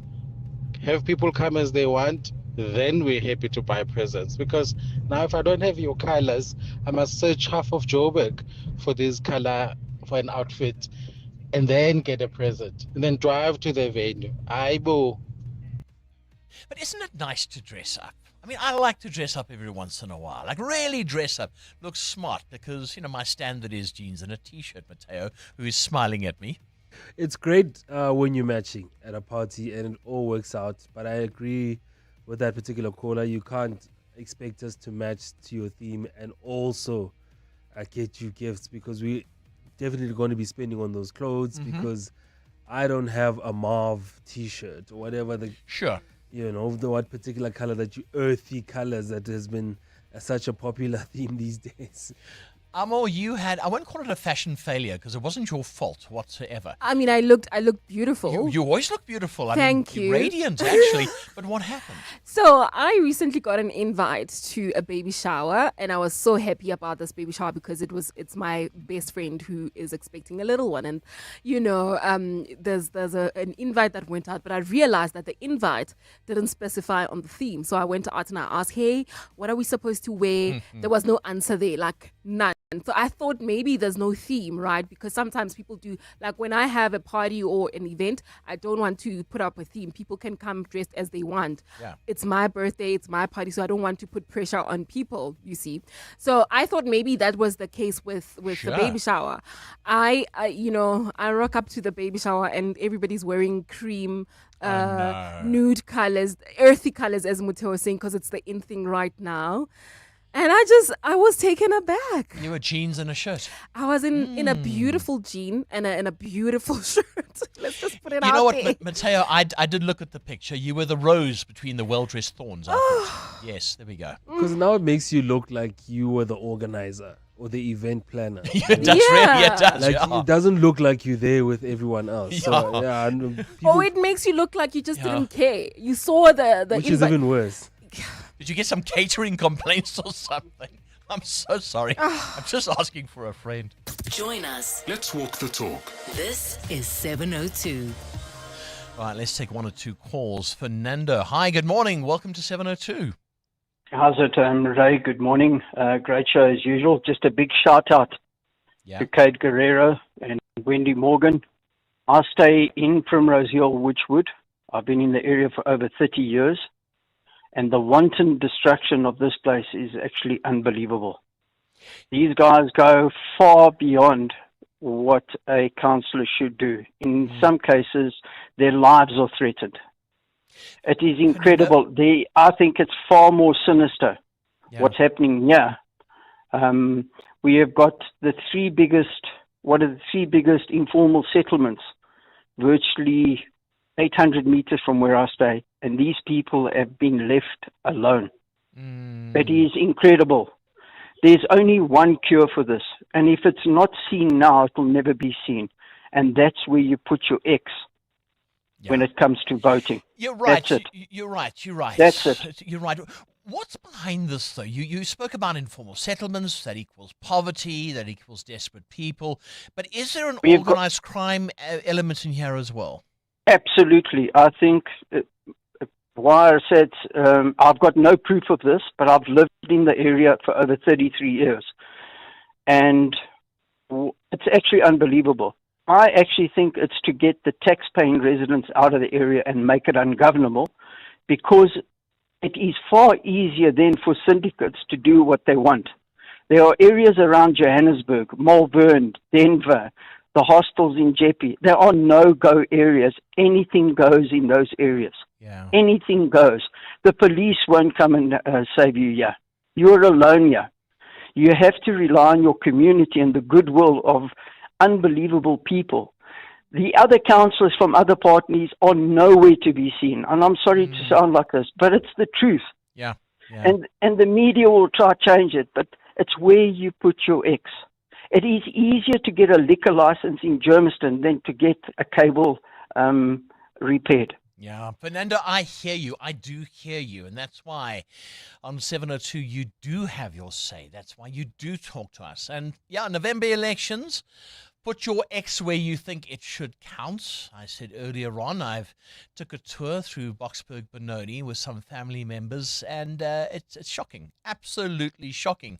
In fact, Mateo, some of the places where my family grew up don't exist anymore because they've just been looted. The buildings are broken down. The trains, if you go beyond Dunswat, going towards Springs, you can't. Yeah, they hollowed out. I mean, if you go from Davidton still, that station is hollowed out. So what used to be a functioning metro rail line for a lot of workers are going to Germiston and through to Johannesburg. We know Germiston, of course, for the manufacturing. That's where a lot of the manufacturing plants are, Johannesburg as well. But you can't go on trains. A lot of people use taxis now. I mean, the Benoni Plaza that used to be that's right, an attraction for a lot of people, you know, going there to eat with their kids, taking photos there. It's just a shell now, you know. It does not look the same, and the city is just gone to ruins basically and not been taken care of. Yeah, we must do better than this. If you look at Benoni, the Constantia Theatre, I think it's a church now, but the Constantia Theatre, there used to be that, the Plaza. You could go to restaurants and all sorts of things. Our cities at the moment, unfortunately, are just not our pride and joy. I live in the Germiston area, and power outages, not just for 5 days, but weekly for days. And it's always as a result of cable theft. So the question is, weren't the army sent in to address zama-zamas and cable theft and issues of the like? And why are they not in our ward? The other question is, what are we doing about the people who buy these copper cables?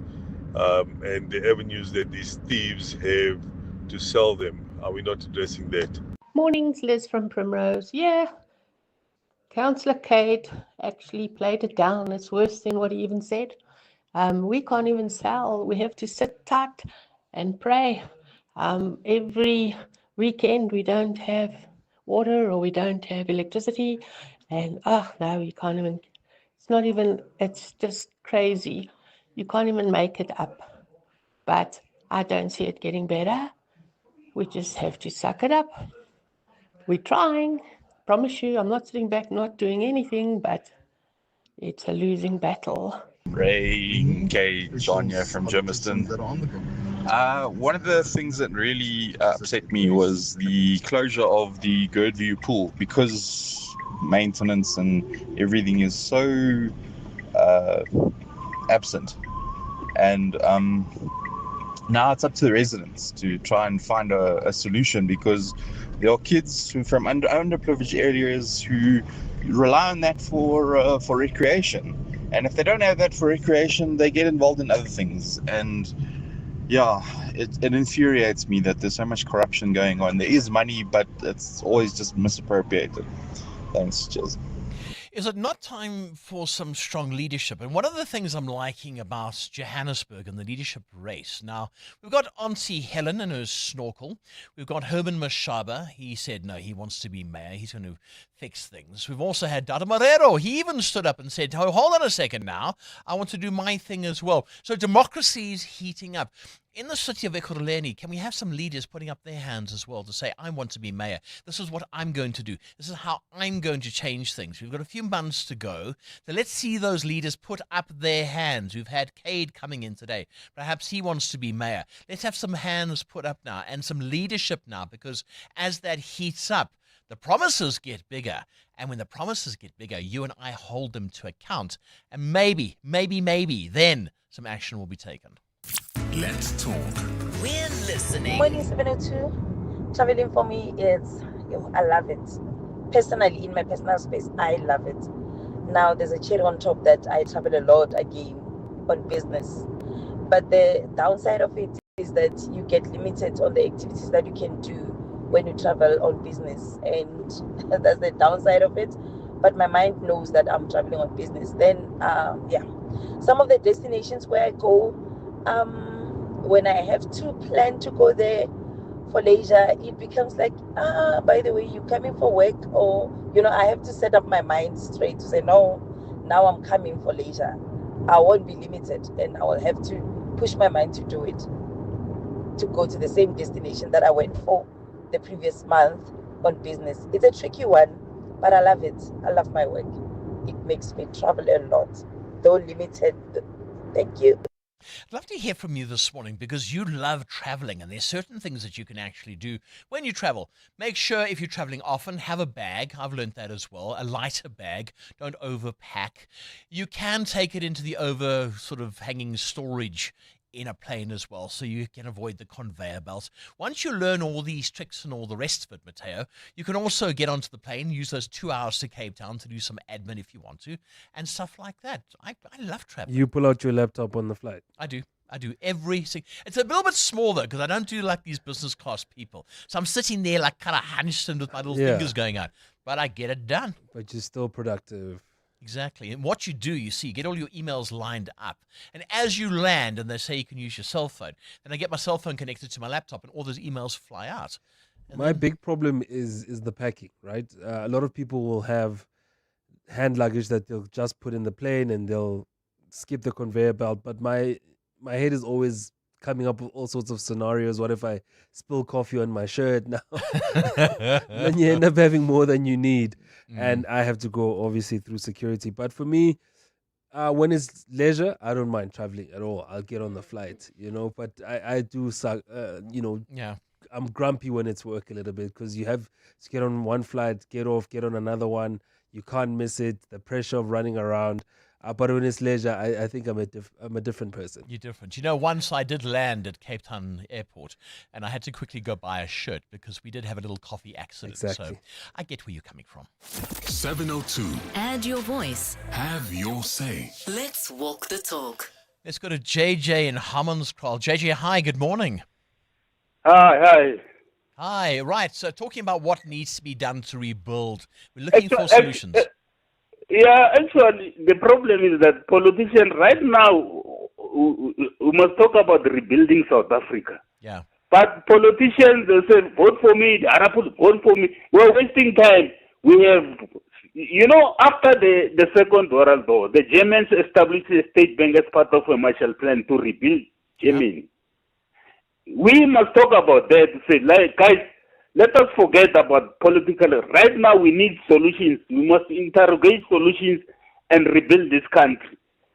Because the ANC, they did not transform the economy. We are in trouble right now. We can't move around. We are in trouble. I am telling you, I don't know. We have young people, the Malimas there, but they were supposed to say, no, guys, let us talk about rebuilding the country. Yeah. Because of every day people are crying. Yeah, you know, rebuild. if I was rebuild. Right now, we should be talking about next to Komati Port, build a city there. Next to Komati Port, a big city. Yeah, okay. Also, pay bridge borders. We build a city. We should be talking about that and rural areas. People who come here looking for job, they must go home. Rural areas. I'm talking about rural areas, so that we have a database. Yeah. So that I hear you, we know. JJ, I hear you. I certainly do hear you. And these are some of the problems that have to come to the fore. One thing I will say, JJ, perhaps we should have for our politicians and our leaders, KPAs, key performance areas. And what we do with that is we judge them. We have a look at them. Like you and I, when we go and do our jobs, our boss will say, right, Mr. White, once a year, we're going to have a look here at how you performed. Right, you get 5 out of 10, you get 4 out of 10. And perhaps if they do get 4 or 3 or 2 out of 10, they should be removed. EWN Traffic. 23 minutes past 8 o'clock. This EWN Traffic brought to you by Outsurance. SMS out to 45142 now. And you can save on your car insurance if you don't ask them for 500 Rand. Amma, where do we stand with the traffic? We've had multiple incidents. Well, Ray, the queue is still backed up on the N3 South between Modderfontein Road and Van Buren Road. Unfortunately, about an hour's hold up now. Plus, to add on the pressure, we've got delays on the R24 as well as the N12 West between the R21 and the Gilulis interchange. So traveling within the Edenville, Germiston and Bedfordview areas this morning is very problematic. Please try to avoid. While on the M1 South, queuing traffic between Grayston Drive and Houghton Drive. That's due to an accident that happened right near Houghton Drive exit. Please approach with care. More updates coming up. Stay tuned. There's more EWN on air, online, and on the EWN app. 63-year-old Almero knows all about saving with Outsurance. We do save 417 Rand. That's about 5,000 Rand a year. That's an awesome saving on Almero's 2021 Ford Ranger. And there's a out bonus that you get if you don't claim for 3 years. I am really looking forward to it. How much money could Outsurance save you? Get a quote now. SMS out to 45142. That's out to 45142. Licensed insurer in FSP. TCs and information online. 702, The World View. With Adam Gilchrist. Morning, Adam. Good morning, Ray. How are things? Not too bad, but how are things with the US? I mean, NATO in the balance. Donald Trump wants out of the 77-year alliance. He is simply grumpy with them because they didn't want to join his war. Exactly. In a nutshell, although, as he says, we were there for them, they weren't there for us. The more level-headed US Secretary of State Marco Rubio has reiterated they really are on the verge of pulling out. So we've got two heavyweights here, both the American president and the American foreign secretary, essentially saying that NATO membership is, quote, beyond consideration. The US president says he always knew NATO was a paper tiger, and Vladimir Putin knows it too. NATO is a paper tiger, but you're a part of NATO, so does that make America part of the paper tigers? The thing is, created in 1949, 32 member nations of NATO have kept the relative peace and prevented predatory states from moving in. Is America now a predatory state? Maybe it always was. I think there's a PhD dissertation in there somewhere, isn't there? Is America now world's #1 predatory state? Yeah, sure. I'd love to hear the answer for that one on our SMS line. Right, Israel's death sentence law. This is so controversial. I would imagine there's been a massive backlash against this. Absolutely right, including in Israel and beyond. An oh my God moment when Israel approved a bill to carry out death sentences for those convicted of terrorism, but only applied to Palestinians. Now, they do already have capital punishment, which has been carried out, but this is specifically for terrorist offences. So for Palestinians found guilty of intentionally carrying out any kind of classified terrorist attack, it could indeed be the death penalty through a military court, but not for others within Israel. In Ramallah, in the Palestinian West Bank, there have been protests, political factions, civil society groups, you name it. The move has been condemned. The new law has been condemned by the European Union, France, Germany, Italy, the UK individually. America's been strangely quiet so far on this. But there are plenty who've classed this as discrimination and also as not complying with international humanitarian law. Yeah. The only thing is, as with Donald Trump, does Benjamin Netanyahu give two figs for what the rest of the world thinks? Yeah. That's, of course, one of the problems. You see, that's the thing. That's the whole thing. All right, an armed robbery, not a prank. I love this story. I mean, imagine this. This guy's trying to rob you, and you think it's a prank. Laughing it off all the time they were. Yes, this had happened in a bar in Malaga in Spain. So this guy burst in. He was wearing a motorcycle helmet, so face pretty much covered, and he had a machete in his hand. And then later on, he pulled out a gun as well. He's banging on the counter of the bar, demanding money. The bar staff break out into howls of derision. They think it's a practical joke. They think it's either a former barman or maybe a mate or somebody winding them up. What, you want the money now? Should we call the police? They joke. One inspects the machete blade and suggests it was clearly stolen, whilst also identifying that it actually was a real machete. At one stage, the would-be thief holds the blade to someone's neck. They're still laughing about it, thinking, oh, this is all very funny. God, this. It's only after he left, after the thief left, confused and empty-handed, that they clocked, actually, that might have been real. The robbery was real. There was no practical joke. And indeed, he struck at many other bars in other parts of Malaga. Do you know what? Sometimes it's better not to know, but laughter can be the best prevention as well as the best cure. Imagine that. A guy comes and stick him up, and everyone bursts out laughing. I mean, you know, crime doesn't pay, but that's just ridiculous. Yes. It really is. Don't try that at home, though, because you might not go quite so well. Exactly. There we go. That's Adam Gilchrist and the World View. EWN Business. 8:28. Matteo, the PIC to sell the Daybreak poultry business. Yeah, this has been a problematic asset from them. They're looking for somebody to help them with the operations. The Public Investment Corporation is looking to sell its struggling chicken business, Daybreak Foods. The PIC, which manages South African state worker pension funds, plans to sell more than 60% of the stake in the company. Daybreak still supplies about 6% of the chicken in South Africa, but the company has had its own troubles, allegations of mismanagement, financial distress, regulatory issues, as well as the incidence of animal cruelty last year having weighed on operations, with chairperson David Masondo saying the company has seen operational and financial improvements during the business rescue process. Now, hundreds of Daybreak workers last year went on strike after going unpaid in the month of April. The PIC has invested about 1.7 billion rand over the past decade and placed it under business rescue, but saying there is still something there, still operational. They just don't want to be a heavy holder of the business because currently they own 100% of it. Sure. So let's scale that down. How the Asian markets after US President Donald Trump said, peace, what peace? Another 2 to 3 weeks. 19 minutes that speech lasted, but it blasted the markets. That's what it did, because President Donald Trump yesterday threatening to intensify the bombing in Iran. South Korea's Kospi dropping this morning by 4%, leading Asia losses in the region, and the small cap Kosdaq also down 4%.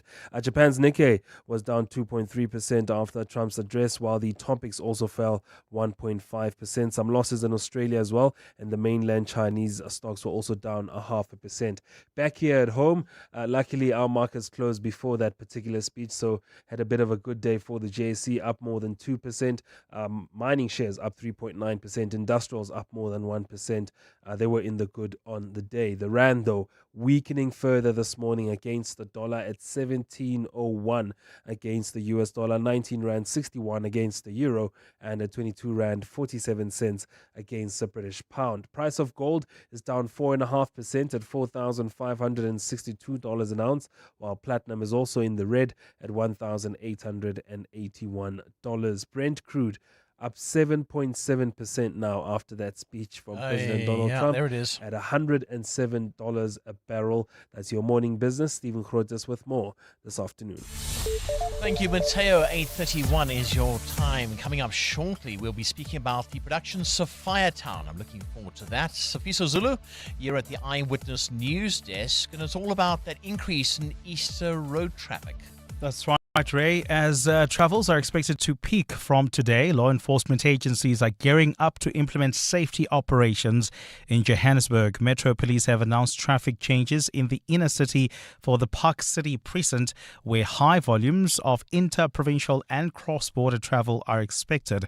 Several taxi operators have been temporarily relocated to ease pressure, especially for Limpopo and KwaZulu-Natal travelers. JMPD spokesperson Xolani Fihla says officers alongside SAPS will maintain a 24-hour presence. De Villiers Street will be converted into a one-way route entering from Rissex Street into the Park City Public Transport Facility, and taxis will exit the rank via Wanderers into Volmarans and Smith Street respectively. Access will be restricted to residents and selected members at these following intersections. It's a Plain and Wanderers Street, Plain and Ilov Street, Klein and North Street, with access for residents and Caesar Taxi Association. Meanwhile, travelers are being warned it will be raining in some parts of the country.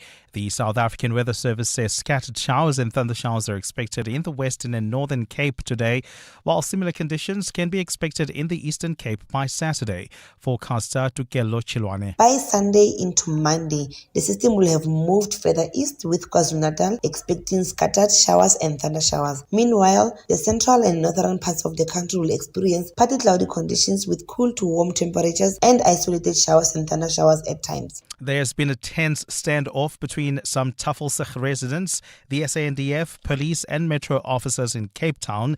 Tafelsig is one of the places where troops began their operation yesterday to help police tackle gang violence.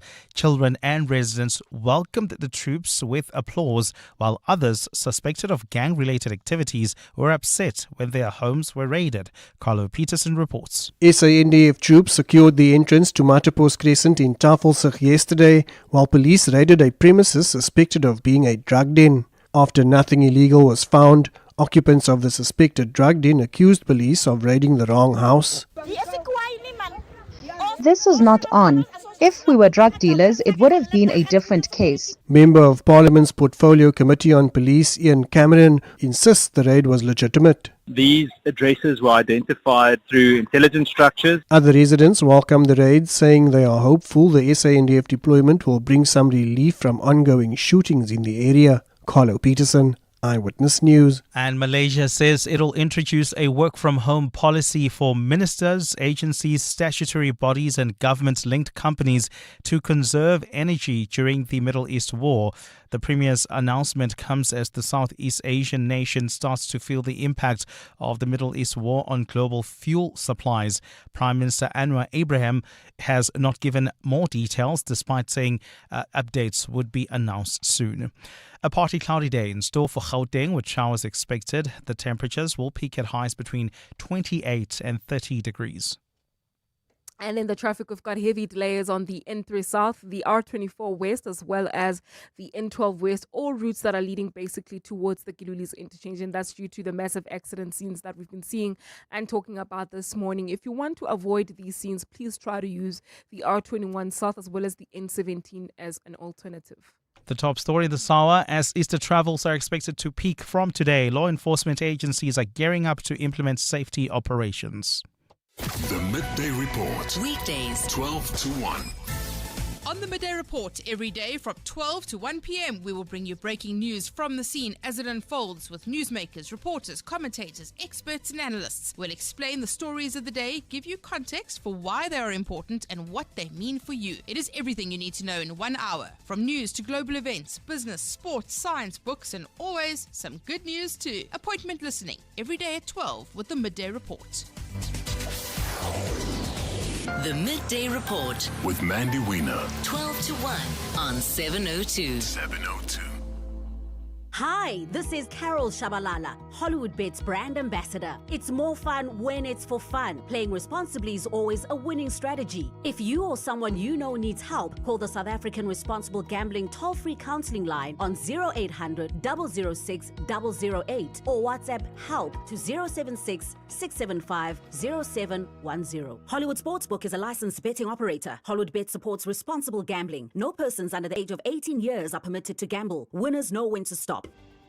Whether it is a CCMA referral, problems with a mechanic, unfair blacklisting, or an uncontested divorce, Clientele Legal offers professional legal services to all South Africans. Our plans are affordable, and you receive up to 745,000 Rand worth of legal services per year. We cover civil, criminal, and labor-related matters. Our nationwide legal teams are standing by to support you 24 hours a day. Plus, all plans include a 5,000 Rand bail benefit. Join today. SMS Legal to 48721. That's legal to 48721. Clientele General is an authorized FSP and licensed non-life insurer. T's and C's online. Standard rates apply. Sometimes all it takes to reshape the world and deliver better outcomes is a little unconventional thinking. Black Sheep Thinking, powered by Camissa Asset Management. And so today we bring you the story of a technology you use so frequently you probably don't even think about it. And yet, of course, before the year 1440, books were rare. They were slow to copy, and only the wealthiest of the elites had access to them. And what that meant was knowledge could only move as fast as those who could write books could do it.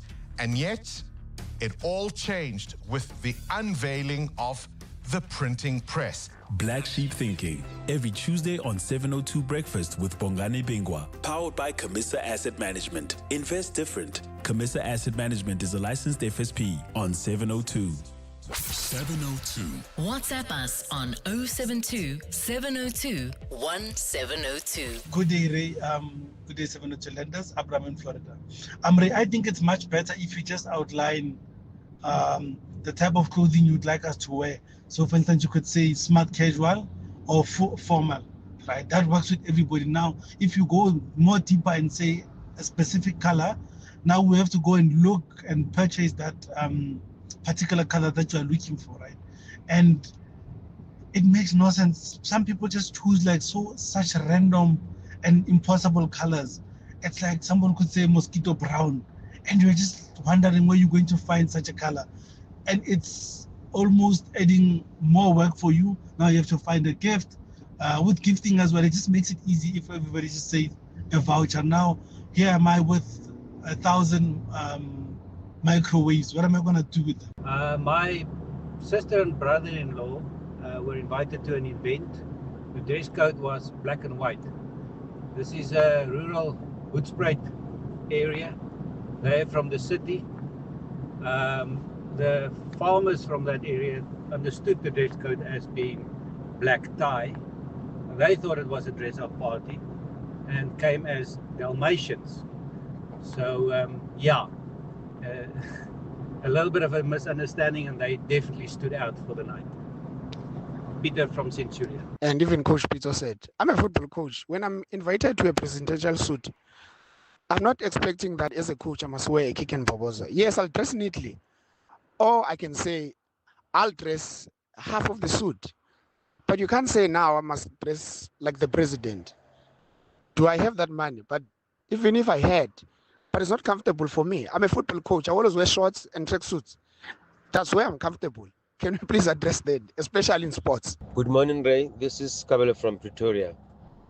I like being me, and I would hate it to go to a party where I'm told where to wear and I look like everybody else at that party. For example, I've seen people going to these all white parties. I can't imagine myself being wearing clothes like that and being at such a party. No, that's just not me. I wouldn't attend. Morning, Ray. You know, Ray, this theme situation, it works on my nerve. Like, what are we? You inviting us and then now you're making us look like we are a society team.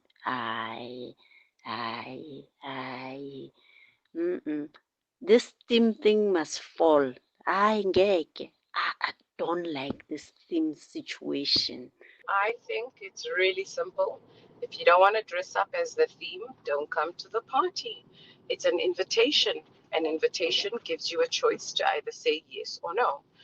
And you absolutely must bring a gift. That is obvious.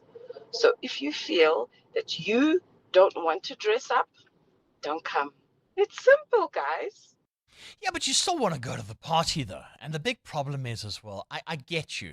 Sometimes it's a whole lot of money it takes to get you to that party. I mean, if I said, come to my place for Easter, we're going to have a big braai there, all the breakfast show people are coming, but you have to wear something silver. You probably would have, because I'm knowing Amma would probably have.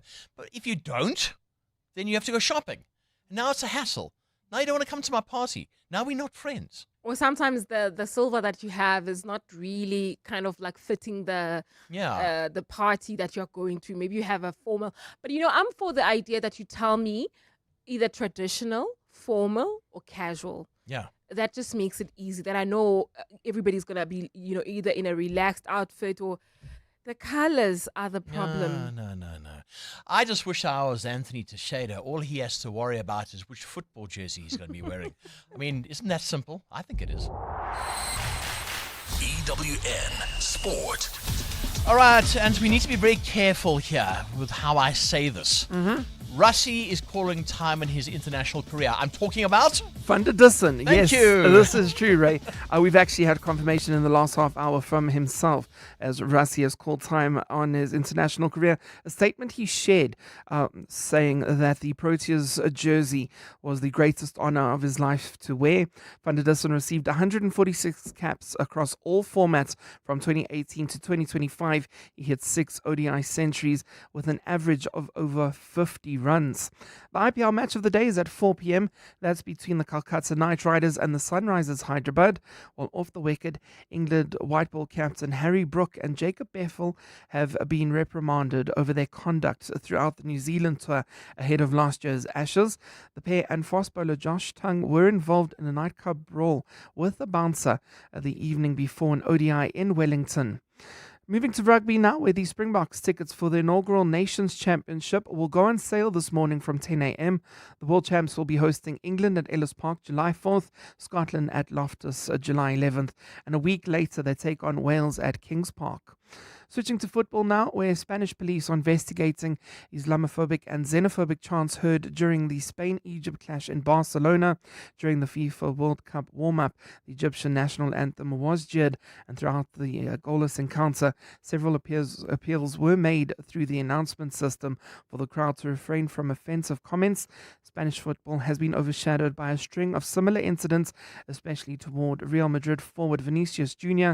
Spanish Prime Minister Pedro Sanchez condemned the incident, as did Justice Minister Felix Bolaños, who said those who remain silent today will be complicit. New Spurs boss Roberto De Zerbi says he's ready for a long stay with the North Londoners as he became their third manager of the season. He signed a 5-year contract and has been tasked with saving the club in the Premier League. I'm very happy to stay here with you. For me, is a very honor and very proud to be your coach. I want to give my best. I want to stay for a long time in this big club. Massive boost for Anfield as Liverpool boss Arne Slot confirmed that Alexander Isak is set to return to training with the team this week. The striker's been out since sustaining a broken leg in December. Anthony Teixeira, Eyewitness News Sport. EWN Traffic. Thank you, Anthony. Just gone 9:15 this EWN Traffic. Brought to you by OUTsurance. SMS out to 45142 now, and you can save on your car insurance. If you don't, ask them for 500 Rand. I'm all the latest. Well, Ray, we still have got queuing traffic. In fact, heavy traffic volumes, bumper-to-bumper traffic on the N3 South between Modderfontein Road and Van Buren Road. That's due to that major accident seen. As a result, other routes that are heading towards the Giluli's interchange are heavily backed up as well. The N12 between Kraft and the Giluli's, as well as the R24 West between Barbara and the Giluli's turnoff. So please be on the lookout if you're traveling within the Bedfordview and Edinburgh areas, while ensuringly queuing traffic on Malibongwe Drive approaching the N1 exit. More updates at the top of the hour. Stay tuned. There's more EWN on air, online, and on the EWN app. Sitting in a traffic jam is as fun as, well, a surprise fire drill at work. First thing on a Monday morning. Well, seriously? But fortunately, the outsurance pointsmen are on the roads easing traffic congestion so everyone gets where they need to be quickly and safely for the past 20 years. With outsurance, you really always do get something out in proud partnership with 702. Show them some love online using hashtag pointsmanlove, licensed insurer and FSP. Coming up on the Clement Manyatela Show on 702. Right, you'll be hearing Clemens on your dial between 9 and 12 today. Coming up on his program, and I love the Clement Manyatela Show. First, the open line, and there's lots to talk about this morning. The Gauteng Premier Panyaza Lesufi, he's reshuffled his cabinet. There's something to talk about right there.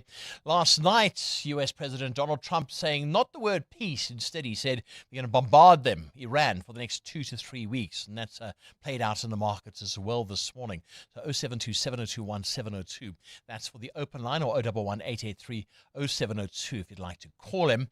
Then he's got hanging out with Dr. Mzamo Masito, the author of This Country Hates Our Boys and founder of the African Men Care Group. And then just after 11, he's got the dialogue. Is there institutional overreach in law enforcement? And this is such a good topic. He'll be speaking to Tabo Bester, founder and chairperson of Public Interest SA, also Bethion Kuna, and president of the Independent Policing Union of South Africa, Kaiser Khanyago, and also someone from the NPA as well. So that's the Clement Manyatela Show between 9 and 12. Never miss it. Switching to OUTsurance Business Insurance was a quick process. I saved a lot of money. OUTsurance Business Insurance clients know that it pays to switch. And did you know you could get a massive 20% discount on your business insurance premium when you switch? For boutique hotels, catering companies, and all other businesses. Get a quote today and see why it pays to switch to OUTsurance Business Insurance. Visit outsurance.co.za or call 08600 60,000 today. Licensed insurer and FSP. TCs and information online. At Checkers, Easter is better and better with extra savings on every shop. Get more for less with deals on hot cross buns, 6 per pack for $36.99. Parmalat or Melrose cheese slices, 900 grams for $109.99. And Clover Butro butter spread, 500 grams for $79.99. Deals valid until 6 April.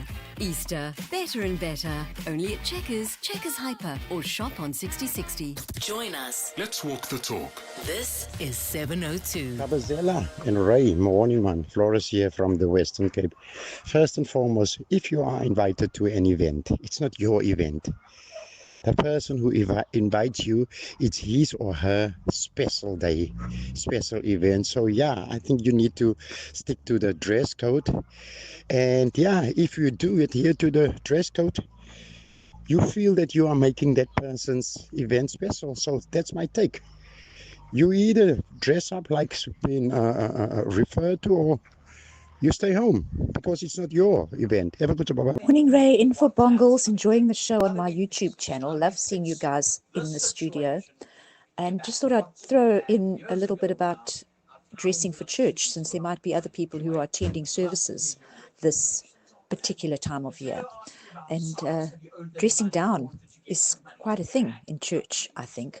Shouldn't try and impress everybody by your clothing. Contrary to when you're going to the theatre. Lots of love from Karen in Cape Town. I don't know, church is different for me. I always felt bad, and perhaps it's because that's what my parents told me. And I always felt bad about wearing jeans and never shorts or anything like that. But I mean, at church today, you wear whatever you want to wear, so I suppose it is up to you. I like the voice note that talks about being invited, and sometimes it's fun to dress up as a pirate like I did, or something like that. Sometimes it's just fun to get into a costume or only wear black and white and things like that. But I do get what you're saying. Sometimes it's just a bit of a hassle to find that silver or gold. I can promise you right now, I have no gold T-shirts in my wardrobe. It's things like that that do irk us. I've thoroughly enjoyed chatting to you this morning about this. Keep your WhatsApps coming, 072 702 1702. 702. More than a radio station. Let's walk the talk. Right, here's something you can put in your diary. There are some stories in South Africa that just never lose their power, and Sophiatown is one of them. This iconic production, it's back on stage, but this time with a bold, fresh, young cast bringing new life to a story that takes us right back to Kofifi, a place that was once buzzing with jazz, politics, culture, and the kind of freedom that apartheid tried to crush. They didn't get it right. If I think back to Sophiatown, Hillbrow during those days, they tried so hard, they didn't get it right. Well, joining us is Malcolm Perky, actor, director, playwright, drama lecturer, and theatre administrator. Malcolm, hi, good morning. Welcome to 702. Good morning to you, and thank you so much for having me. How are you? I'm good, Malcolm. I've kind of answered the first question I want to ask you, but I'm going to ask you anyway. Let's start here. Why does Sophiatown still matter today, decades after it was first written? Well, it was created in 1986 by a glorious group of people led by me, and it opened at the Market Theatre in February of that year, and it was clear immediately that it was going to be a smash hit. And the reason, I guess, is because it's about a particular destruction of a particular wonderful area by the Afrikaner nationalists of the day in 1950s, early 50s. That's a very big and important story, but it wasn't. We couldn't make it work until we found an article about two black. Sure. Malcolm, we're starting to lose you a little bit. I tell you what, Malcolm, just do a jump to the left or a jump to the right, and let's see if we can get that cell phone sorted out. Right, how's that now? You were telling us about the 80s or 1986. Take it from there. Take it from there. In 86, I'm sorry, can you hear me now? Perfectly, go for it. Okay, so in 1986, we made this play, and it opened in February of that year at the Market Theatre, and was clear immediately it was going to be a smash hit. And the reason it was a smash hit, because it not only dealt with a huge social issue and political issue, which was the destruction of Sophiatown by the Afrikaner nationalists, but it also told the story of a young Jewish girl who chose to go and live with a family there, based actually on a historic article about two journalists, Natakazi and Lewis Nkosi from Drum Magazine, who invited her in. They put an advert in the Star newspaper, and that once we saw that historic moment and the possibility that someone actually went, we had the hook for our story. Love it. And the reason it works is because it's about a clash of cultures. It's about, a breach of apartheid. It's about telling each other stories about different lives. That's what it works. It certainly did. And like I said in my intro, if you go back to Sophiatown during those days, Hillbrow as well, the culture, the music, the themes that came out. Do you think we've lost a bit of that now? Because there is no struggle at the moment. There's freedom, which is lovely, but we're not pushing out those themes. Do you see similarities with what we're experiencing today? Well, I can start by saying it's playing at the Wits Theatre starting on the 11th of April in its 40th anniversary. And the reason it's playing is partially because it's a national set work for grade 11 for further additional language, which is a new code for English for most people. And it still works. And the reason it works is because there are big themes about learning to live together and learning to cope with very, very difficult social circumstances. But the struggle is not over. I mean, we've achieved a huge amount, and no one should ever say we haven't. But if you think about fees must fall, and the university struggles at the moment, and the student struggles at the moment, and the struggles for water, and the struggles for electricity, we have a profound set of new struggles, but the essentials are the same. How do we find a way to live How do we find a way to live together? Yeah, and that's true. Apartheid is long gone, but it still does exist in racism and things like this. Now, the play blends drama with music. I mean, how important is it that that sound and that atmosphere is brought back? Because I suppose for youngsters, for them, they'll go, oh, this is new, this is amazing. But it's not. Yeah. It's wonderful. Well, that. it is a lesson in our extraordinary history. But obviously, theatre must be much more than a lesson, and I've always thought that. While all the plays we made in Junction Avenue were about history and about history from below and about talking back to apartheid and engaging with the crisis of our country, if we didn't make them compelling and we didn't make them funny and we didn't make them theatrical, and we wanted a complex view of the world, and that's what the Sophiatown is in particular. You know, one of its precursors, Marabi, played at the market recently, to Full Houses, and that was a play we made in 1982. Wow. And actually, Marabi was almost like the set of lessons that we needed to learn in order to create Sophiatown. The story of destruction, the story of a family, the story of individuals, conflict between tradition and modernity. These are all the themes that still exist. Yeah. And they're here everywhere. If audiences walk away remembering just one thing from Sophiatown, what should it be? That there was a chance of living together across the racial divide in the 50s, which the Afrikaner nationalists, destroyed. And they named Sophiatown Triumph, which is quite something, you've got to admit. Yeah. How utterly peculiar of them. Also, if I may say, if you want to cause a revolution in 1976, the one way you do it with almost instant energy is you start trying to teach maths and science in Afrikaans to a whole generation. I mean, it was almost as if they internally, in their own political thinking, they had a kind of a death wish. Yeah. It's so unusual. And South Africa is, for me, so glorious and wonderful because of all its contradiction and complexity. No, I like it. Now, the cast, am I right in saying the cast is quite young?